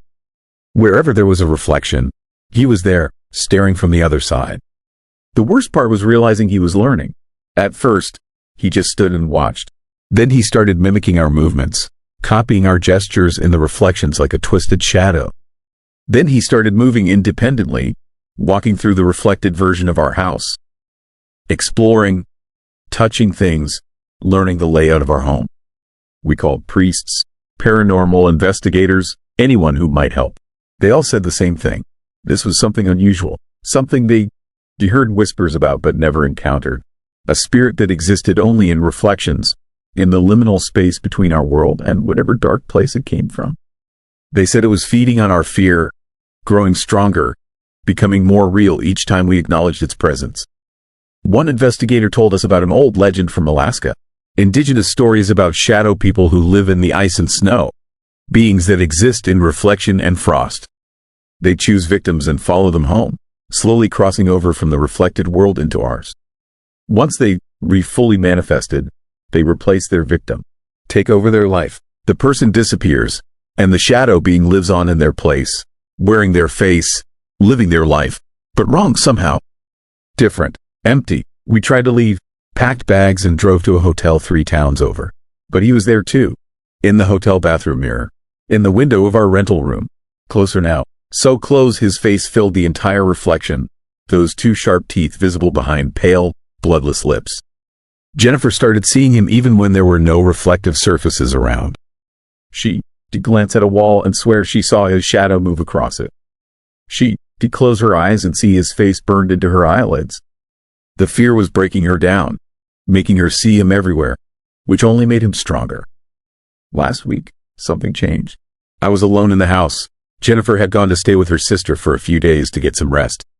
I was washing dishes when I saw him in the kitchen window. But this time, he wasn't just watching. He was moving, walking through the reflected version of my kitchen, getting closer to where I stood. I couldn't look away. His reflection moved until it was standing exactly where I was standing, occupying the same space as my own reflection. For a moment, we overlapped. I felt intense cold, like someone had poured ice water through my veins. My reflection and his became one, merged together, and I couldn't tell where I ended and he began. Then he smiled, a horrible, too wide smile that split his face almost in half. And I felt my own face moving, felt my own mouth pulling into that same terrible grin against my will. He was inside my reflection, controlling it, and through it, starting to control me. I smashed the window, shattered the glass into 1,000 pieces. But each piece still held a fragment of his face, dozens of eyes staring at me from the broken shards. And in each piece, he was closer, pushing through, reaching out. That is when I understood the horrifying truth. He doesn't want to just watch us or scare us. He wants to cross over completely. He is using our reflections as doorways, weak points where the barrier between his world and ours is thin. Every time we look at him, every time we acknowledge his presence, we make those doorways stronger, we pull him further into our reality. I haven't looked at a mirror in 3 days. I avoid all reflective surfaces. I keep my eyes down, focused on the ground, but I can feel him behind me, always behind me. I see his shadow stretching across the floor in front of me, longer and darker than any shadow should be. Jennifer called this morning. Her voice was strange, flat. She said she is feeling better. She said she wants to come home, but something about the way she spoke made my blood run cold. She sounded hollow, empty, like someone reading lines from a script. I am terrified she looked into a mirror while she was at her sister's house. I'm terrified that what is coming home to me isn't Jennifer anymore. That the pale man has already claimed her, already crossed over, already replaced her with something wearing her face. I am writing this as a warning. If you ever see someone staring at you with unusual intensity, if they appear in your reflections but not in the real world, do not acknowledge them. Do not look directly at their reflection. Do not give them your fear or attention. That is what they need to cross over. That is how they become real. And if you recently returned from an Alaskan cruise, check your photos carefully. Look at the backgrounds. Look for pale faces in the shadows, because if he chose you, if he followed you home, he is already there, waiting in your mirrors, watching from your windows, learning how to be you so he can take your place. I can see his shadow on the wall right now, even though I'm not looking at any reflective surface. It is moving, reaching, getting ready to pull me into whatever dark place he came from. I don't have much time left. So here is my question for you. If you started seeing the same strange face in all your reflections, getting closer each time, would you try to fight it? Or would you destroy every mirror in your house and spend the rest of your life never looking at your own reflection again? Write your answer in the comments, and whatever you do, check behind you in the mirror before you go to bed tonight. Story 8, Call from Nowhere. The 911 call came through at 3:17 in the morning from a radio station that had been abandoned for 40 years, and the voice on the other end was begging me to save him from something I still cannot explain. My name is Rebecca Torres, and I have worked as an emergency dispatcher in Fairbanks, Alaska for 12 years. I have heard everything you can imagine. Car accidents, domestic violence, people lost in the wilderness, heart attacks, overdoses, the full spectrum of human crisis and tragedy. You develop a thick skin in this job, a professional distance that lets you stay calm while someone on the other end of the line is experiencing the worst moment of their life. But nothing, absolutely nothing, prepared me for the call that came through that frozen November night. The call that showed me something terrifying about the nature of time and space in the vast emptiness of the Alaskan tundra. The night had been quiet, unusually so. Just a few drunk and disorderly calls, one fender bender on the park's highway. Routine stuff. I was halfway through a cup of coffee, thinking about my daughter, this upcoming birthday, when my headset crackled to life. The connection was terrible, filled with static and a high-pitched whine that made my teeth ache. Through the interference, I heard a man, his voice, distant and distorted, like he was calling from the bottom of a well. He was screaming, not the panicked yelling of someone in immediate danger, but the raw, throat-shredding screams of someone who had been terrified for a very long time. Between the screams, he was gasping out words I could barely understand. Coordinates. He was repeating GPS coordinates over and over, his voice breaking with desperation. I grabbed a pen, my training kicking in despite the deeply unsettling quality of the transmission, and wrote down the numbers as clearly as I could make them out through the static. Then he said something that made my blood run cold. He told me he was calling from KTUN radio, the old Tundra broadcast station, and he needed help immediately. Something was coming. Something had been hunting him for days, and he could hear it outside the walls. He begged me to send someone, anyone, before it was too late. The fear in his voice was visceral, primal, the kind of terror that strips away everything human and leaves only the animal instinct to survive. I tried to respond, to tell him help was on the way, but the moment I spoke, The line went dead. Not a normal disconnect, but a sudden, complete silence that felt somehow wrong, like the call had been severed by something other than technical failure. I sat there for a moment, my heart hammering, trying to process what I had just heard. Then I ran the coordinates through our system. KTUN Radio had been a small AM station built in the early 1960s to serve remote communities scattered across the interior. It sat roughly 80 miles northwest of Fairbanks, in the middle of absolutely nowhere, surrounded by tundra and permafrost and endless sky. The station had shut down in 1983 after the FCC pulled its license for repeated violations. The building had been abandoned ever since, left to decay in the brutal Alaskan climate. No power, no heat, no reason for anyone to be there. Especially not at 3 a.m. in late November when temperatures hovered around -30 degrees. I reported the call to my supervisor, a man named Jack Hendricks who had been doing this job since before I was born. I expected skepticism, maybe a suggestion that it was a prank or a glitch in the system. Instead, his face went pale. He told me this was the third call from KTUN in the last 15 years. Same pattern every time. Desperate voice, GPS coordinates, pleas for rescue, then sudden disconnect. They had sent state troopers out twice before. Both times, they found the station empty, no signs of life, no footprints in the snow, nothing. The building was sealed up tight, windows boarded over, door chained shut from the outside. Whatever was making those calls, it was not doing it from inside that building. At least, not from inside the building as it existed in our present moment. But we had to respond. That is the job. You get a call, you send help. No matter how impossible or frightening the circumstances seem.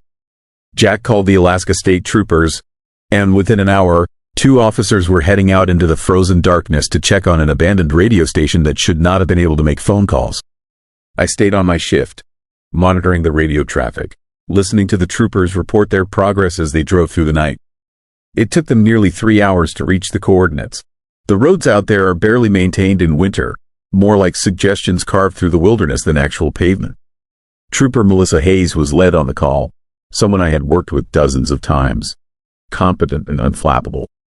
Her voice over the radio was steady as she described what they were seeing. The station building was still standing, a low concrete structure with a tall antenna tower rising beside it like a skeletal finger pointing at the stars.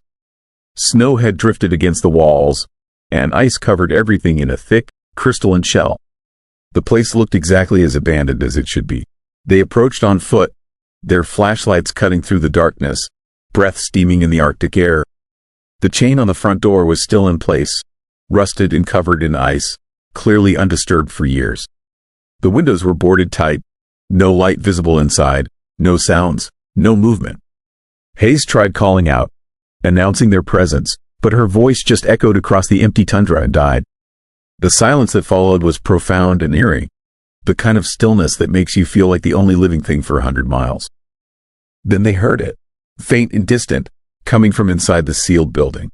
A voice? The same voice from the emergency call, still screaming for help, still rattling off those GPS coordinates like a prayer or a curse. Hayes and her partner, Trooper Chen, looked at each other with growing unease. The voice was impossible. The building was sealed, but they could hear it, clear as day, muffled by walls but definitely there. They broke the chain and forced the door open. The smell that hit them was overwhelming. Decades of decay and abandonment, mold and rust, and the peculiar chemical scent of old electronics slowly decomposing.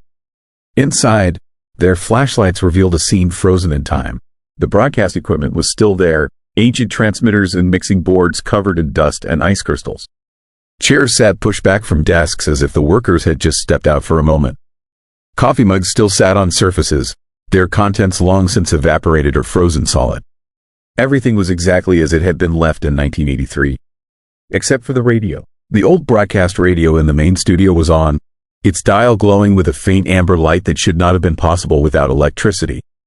The station had been disconnected from the power grid decades ago, the lines cut and removed.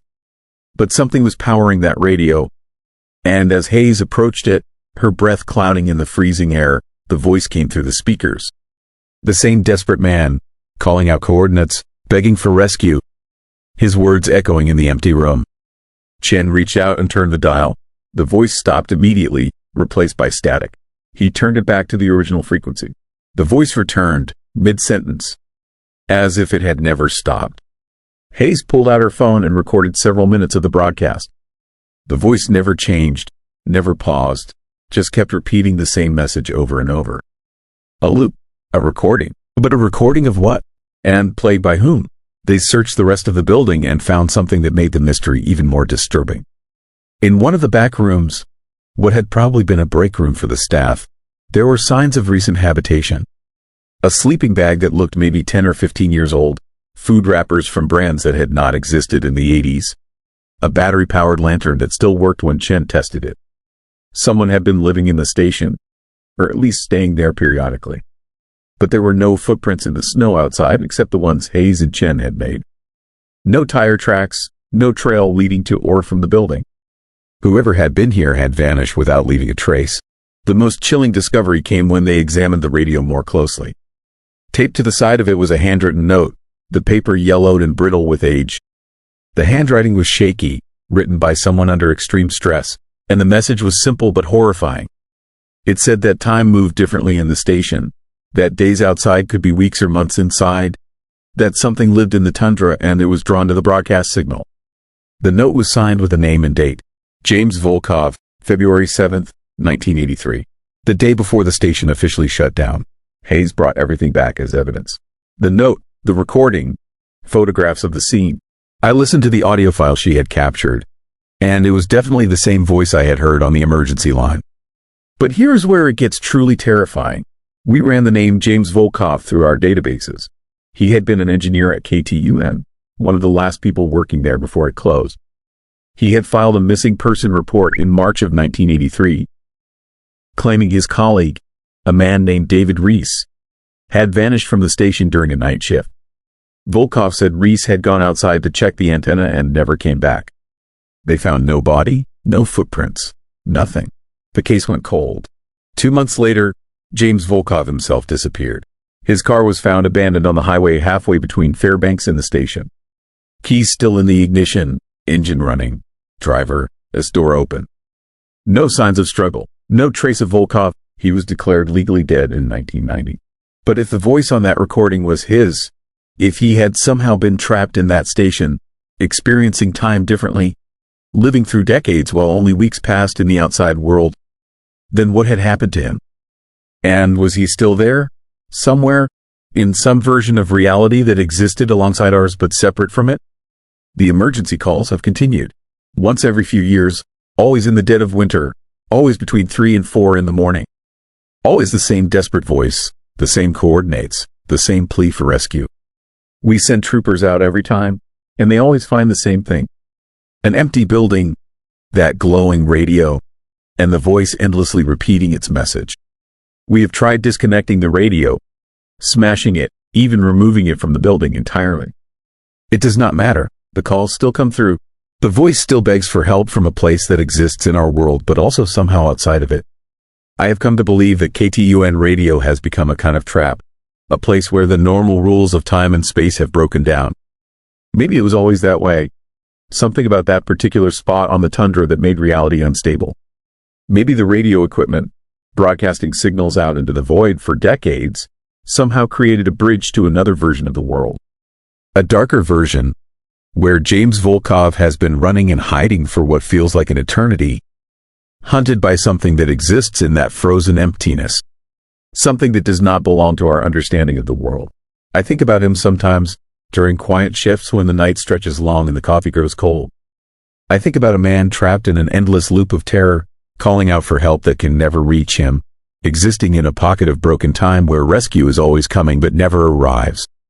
I think about what it would be like to experience days and months while the rest of the world moves forward in hours, to be so close to salvation but forever separated by an invisible barrier between realities. The station still stands out there on the tundra, and the calls still come. We still respond, because that is what we do. We answer when people cry for help, even when helping them is impossible, even when the person calling might not exist in the same moment we do.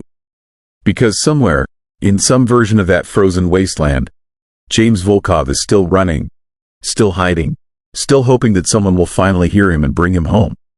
Have you ever called for help and felt like no one was really hearing you, like your voice was reaching across a distance that could not be measured in miles?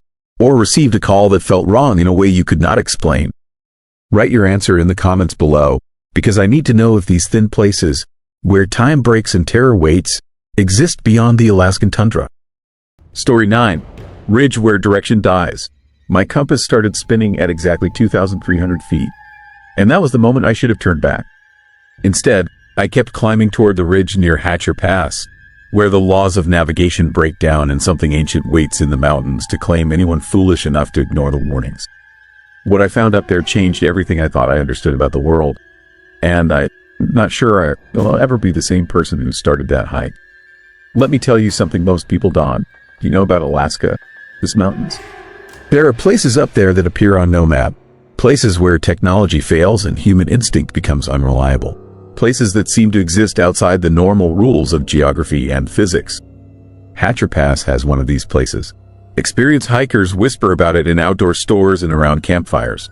They call it the Ridge. And they say if you go there, you might not come back the same. Or come back at all. My name is Sarah Mitchell. I am a wilderness guide with 12 years of backcountry experience. I've summited peaks across 3 states and led hundreds of groups through some of the most challenging terrain in North America. I know how to read weather patterns, navigate by stars, and survive situations that would kill most people. I am not reckless. I'm not stupid. But I made a choice on October 7th that haunts every waking moment of my life now. I was solo hiking, which I do often to clear my head and scout new routes for clients. The weather was perfect. Clear skies, mild temperatures for fall in Alaska, maybe 45 degrees. I had my GPS, 2 compasses, a satellite phone, and enough supplies for 3 days.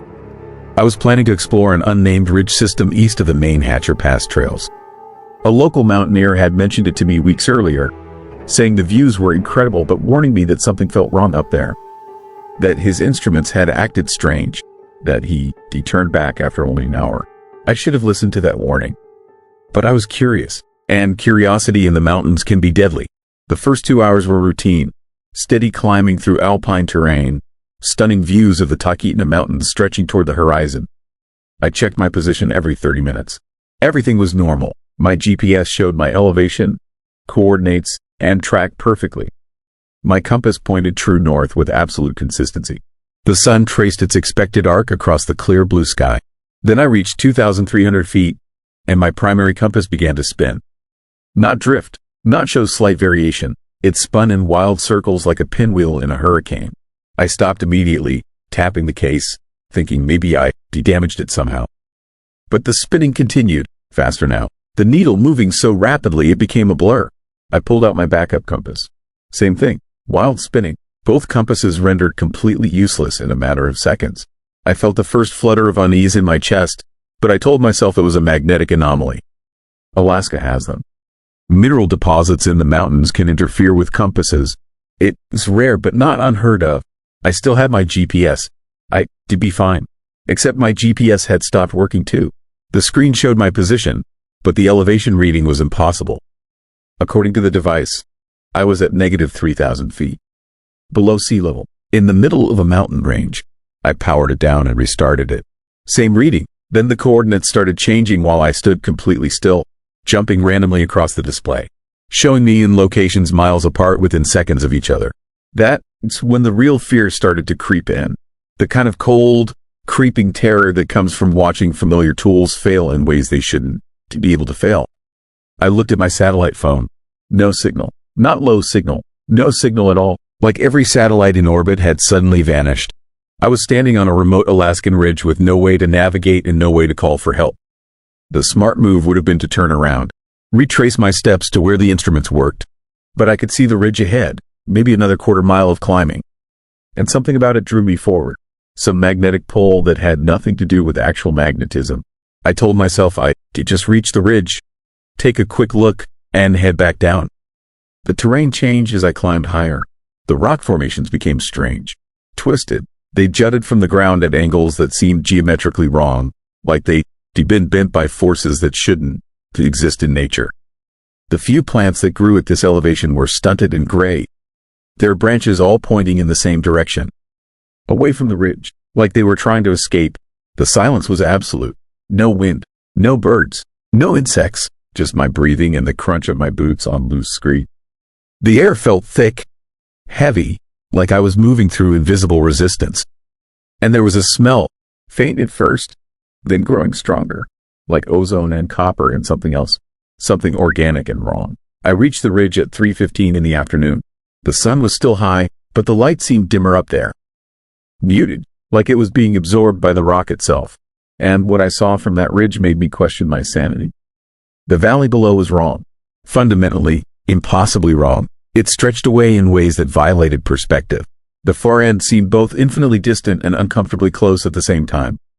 The shadows moved independently of the sun, flowing across the landscape like liquid darkness. And there were structures down there. Not natural formations. Structures. Geometric shapes made from black stone that seemed to shift and reconfigure when I wasn't looking directly at them. I pulled out my binoculars with shaking hands. Through the lenses, the valley became even more disturbing.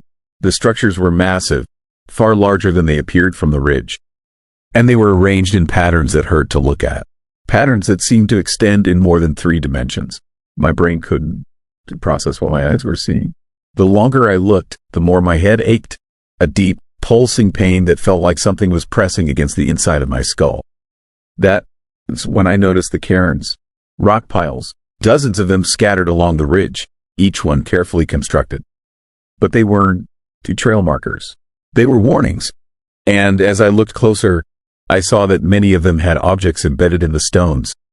Compasses, GPS units, phones, all placed deliberately, like offerings or memorials. I backed away from the edge, my heart hammering. I needed to leave, needed to get off this ridge immediately. But when I turned to retrace my path, I couldn't recognize the road I'd taken up. The rocks all looked identical.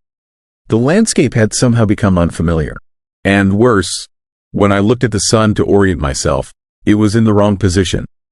It had moved nearly 40 degrees across the sky in the few minutes I'd been standing there. Time was behaving wrong. Space was behaving wrong. And I was alone on a mountain ridge where the normal rules didn't apply.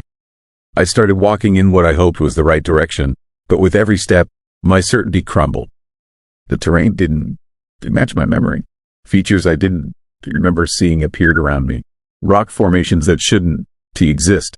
Slopes at impossible angles. And always, that feeling of being watched. Of something vast and patient observing my confused wandering with something approaching amusement. I walked for what felt like hours, but my watch showed only 17 minutes had passed. Or maybe it showed 7 hours. The display kept flickering between different times. Morning, evening, midnight, as if I was moving through multiple time streams simultaneously. Then I heard it, a sound from the valley below. Not wind, not animals, a sound like rocks grinding against each other. Like the earth itself was moving. I looked down and saw that the black structures were changing, rearranging, growing, reaching upward toward the ridge. Toward me. I ran. Panic overrode everything else. I ran blindly across the ridge, not caring about direction anymore, just desperate to get away from whatever was rising from that impossible valley. My lungs burned. My legs screamed, but I kept running until I stumbled and fell hard, rolling across loose rock and coming to rest against a boulder. When I looked up, I was back at 2,300 feet. The exact spot where my compasses had first started spinning. And everything was normal. My GPS showed correct elevation and coordinates. My compasses pointed north. My satellite phone had full signal. The sun was exactly where it should be at 4:30 in the afternoon. I had lost an hour and 15 minutes. Or gained it. I still don't know which. I hiked down as fast as I could without running. Made it to my truck before dark. Drove straight to Anchorage. I didn't stop. Didn't look back. Just drove with my hands gripping the wheel and my mind trying to process what I experienced. I reported it to the Forest Service. Told them about the ridge, the malfunctioning equipment, the structures in the valley. The ranger listened politely, made notes, and then told me that wasn't the first report they received about that area. That over the past 30 years, 11 hikers had described similar experiences. Strange compass behavior, GPS failures, time distortions, and 3 hikers had simply vanished up there, never found. No bodies, no equipment, nothing. The ranger told me they tried to investigate, sent teams with advanced equipment. But every time they reach that ridge system, their gear fails and team members report feeling overwhelming dread. One geologist had a complete psychological breakdown and had to be airlifted out. They considered closing the area, but it is so remote and unmarked that they can to justify the resources. He also told me something else, something that still keeps me awake at night. The native Aina people have stories about that ridge. They call it the place where the world is thin, where our reality touches something else, something that existed before humans, something that is still there, waiting in the spaces between. I still have my equipment from that hike. The compasses both stopped working completely after I got home. They don't spin anymore. They don't point anywhere. The needles just hang limp, like they've forgotten what north means. My GPS unit works, but it shows a track for my hike that is impossible. According to the data, I walked 17 miles that day, but the ridge is only 4 miles from where I parked, and the elevation profile shows me reaching heights that don't exist in that mountain range. I hated to bend back. I want to go back, but I think about it constantly, about what I saw in that valley, about what those structures were, about what was watching me from down there in the darkness that shouldn't exist. And I wonder if it is still there, waiting for the next hiker who ignores their spinning compass and keeps climbing. Because here is what truly terrifies me.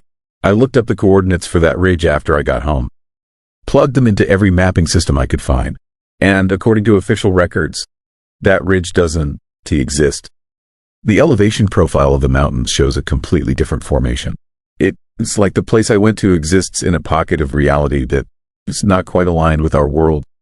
So tell me this, and please be honest in the comments below. Have you ever been somewhere that felt fundamentally wrong?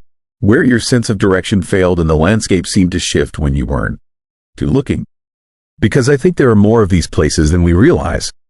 And I think they were all connected to something we were never meant to find. Story 10. Thing beneath Lake Iliamna.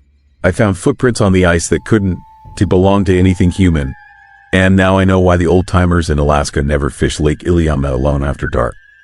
My name is David Reeves, and I've been commercial fishing in Alaska for 15 years. I thought I'd seen everything these waters could throw at me. Storms that flip boats like toys. Ice so thick it traps ships for weeks. Wildlife that reminds you humans aren't the top predator up here. But nothing prepared me for what I discovered on Lake Iliamna 3 weeks ago.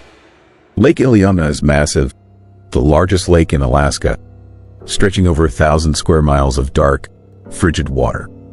It's remote, dangerous, and according to local legend, home to something the native Aleut people call the Iliamna Lake Monster. Most people dismiss it as folklore, tourist bait for the handful of visitors brave enough to venture this far north. I used to be one of those dismissive people. Not anymore. It was February, the dead of winter, when the lake freezes solid enough to drive trucks across. I was ice fishing about 2 miles from shore, working a spot where I had good luck catching lake trout in previous seasons. The sun was setting early, as it does up here, painting the ice in shades of blood orange and purple. Temperature was dropping fast, already 15 below zero and falling. I was packing up my gear, ready to head back to my truck, when I noticed the footprints. They started about 50 yards from my position, appearing out of nowhere in the fresh snow that had fallen that afternoon. At first glance, they looked human, boot-shaped impressions heading out toward the center of the lake, but something about them made me stop and stare. The spacing was wrong. These weren't the footprints of someone walking.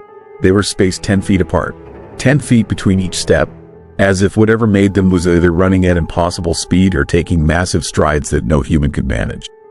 I followed them with my eyes, squinting into the growing darkness. The prints led straight out across the ice in a perfect line, heading toward the deepest part of the lake. And about a quarter mile out, they just stopped. Not turned around, not scattered, just ended abruptly at a spot where the ice looked different, darker somehow. Every instinct told me to get in my truck and leave, but curiosity and 15 years of experience on this lake made me investigate. I grabbed my flashlight and started following those impossible footprints, my boots crunching in the snow, my breath freezing in clouds around my face. As I got closer to where the prints ended, I felt the temperature drop even further. Not the gradual cold of a winter evening, but a sudden, intense freeze that made my exposed skin burn. The ice beneath my feet started making sounds, creaking, groaning, like something massive was moving underneath, pressing up against the frozen surface from below. Then I saw the hole, a perfectly circular opening in the ice, about 6 feet across. The edges were smooth, almost melted, not jagged like they'd be if something had crashed through. The water below was black and still, so dark it looked solid, like a pool of oil rather than water. The footprints led right to the edge of this hole and stopped.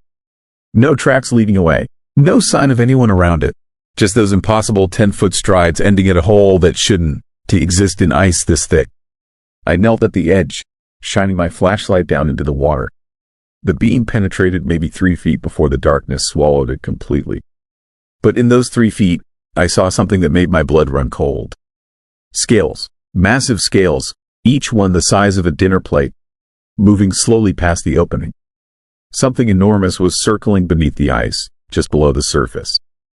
I stumbled backward, my heart hammering. As I moved away from the hole, I heard a sound that still haunts my nightmares. A low, resonating call from deep underwater.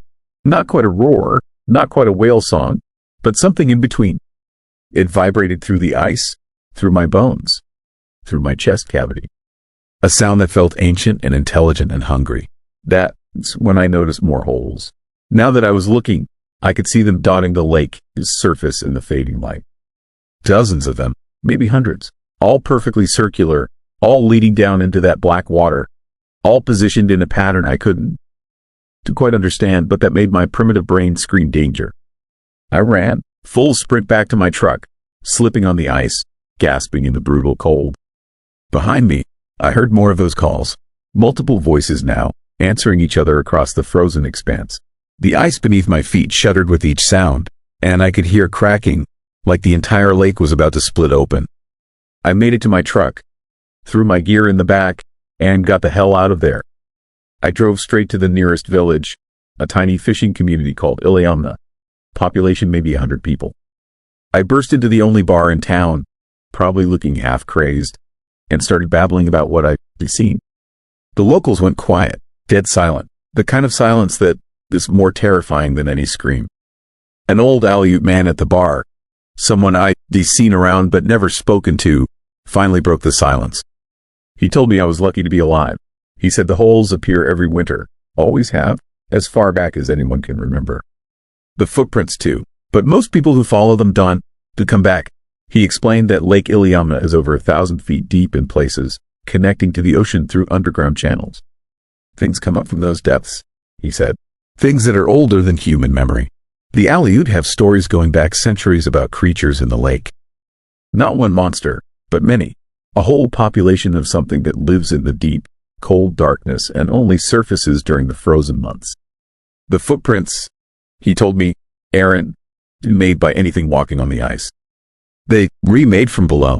Whatever lives down there presses up against the ice, testing it, leaving impressions in the snow above. The 10-foot spacing ISM, T-stride length. It is the distance between appendages or body segments of something so large that we can comprehend its true size from above. And the holes? Those are feeding spots. The creatures melt through the ice using body heat or some chemical process nobody understands. They surface to breathe, to hunt, to snatch anything foolish enough to investigate. They patient. They can wait for hours at those holes, barely visible in the dark water, watching for movement above. I asked him what they eat. His response made my stomach turn. He said they prefer fish, seals, anything that lives in or on the water. But they take humans when the opportunity presents itself. The lake has claimed dozens of people over the years. Fishermen, hunters, tourists. Most are ruled accidents, drownings, exposure. But the locals know better. They know what really happens to people who go out on the ice alone, who investigate strange tracks, who peer too long into dark holes. He told me something else that has kept me awake every night since. He said the creatures are getting bolder. Climate change is warming the lake, thinning the ice, making it easier for them to surface. The holes appear earlier each winter and stay open longer.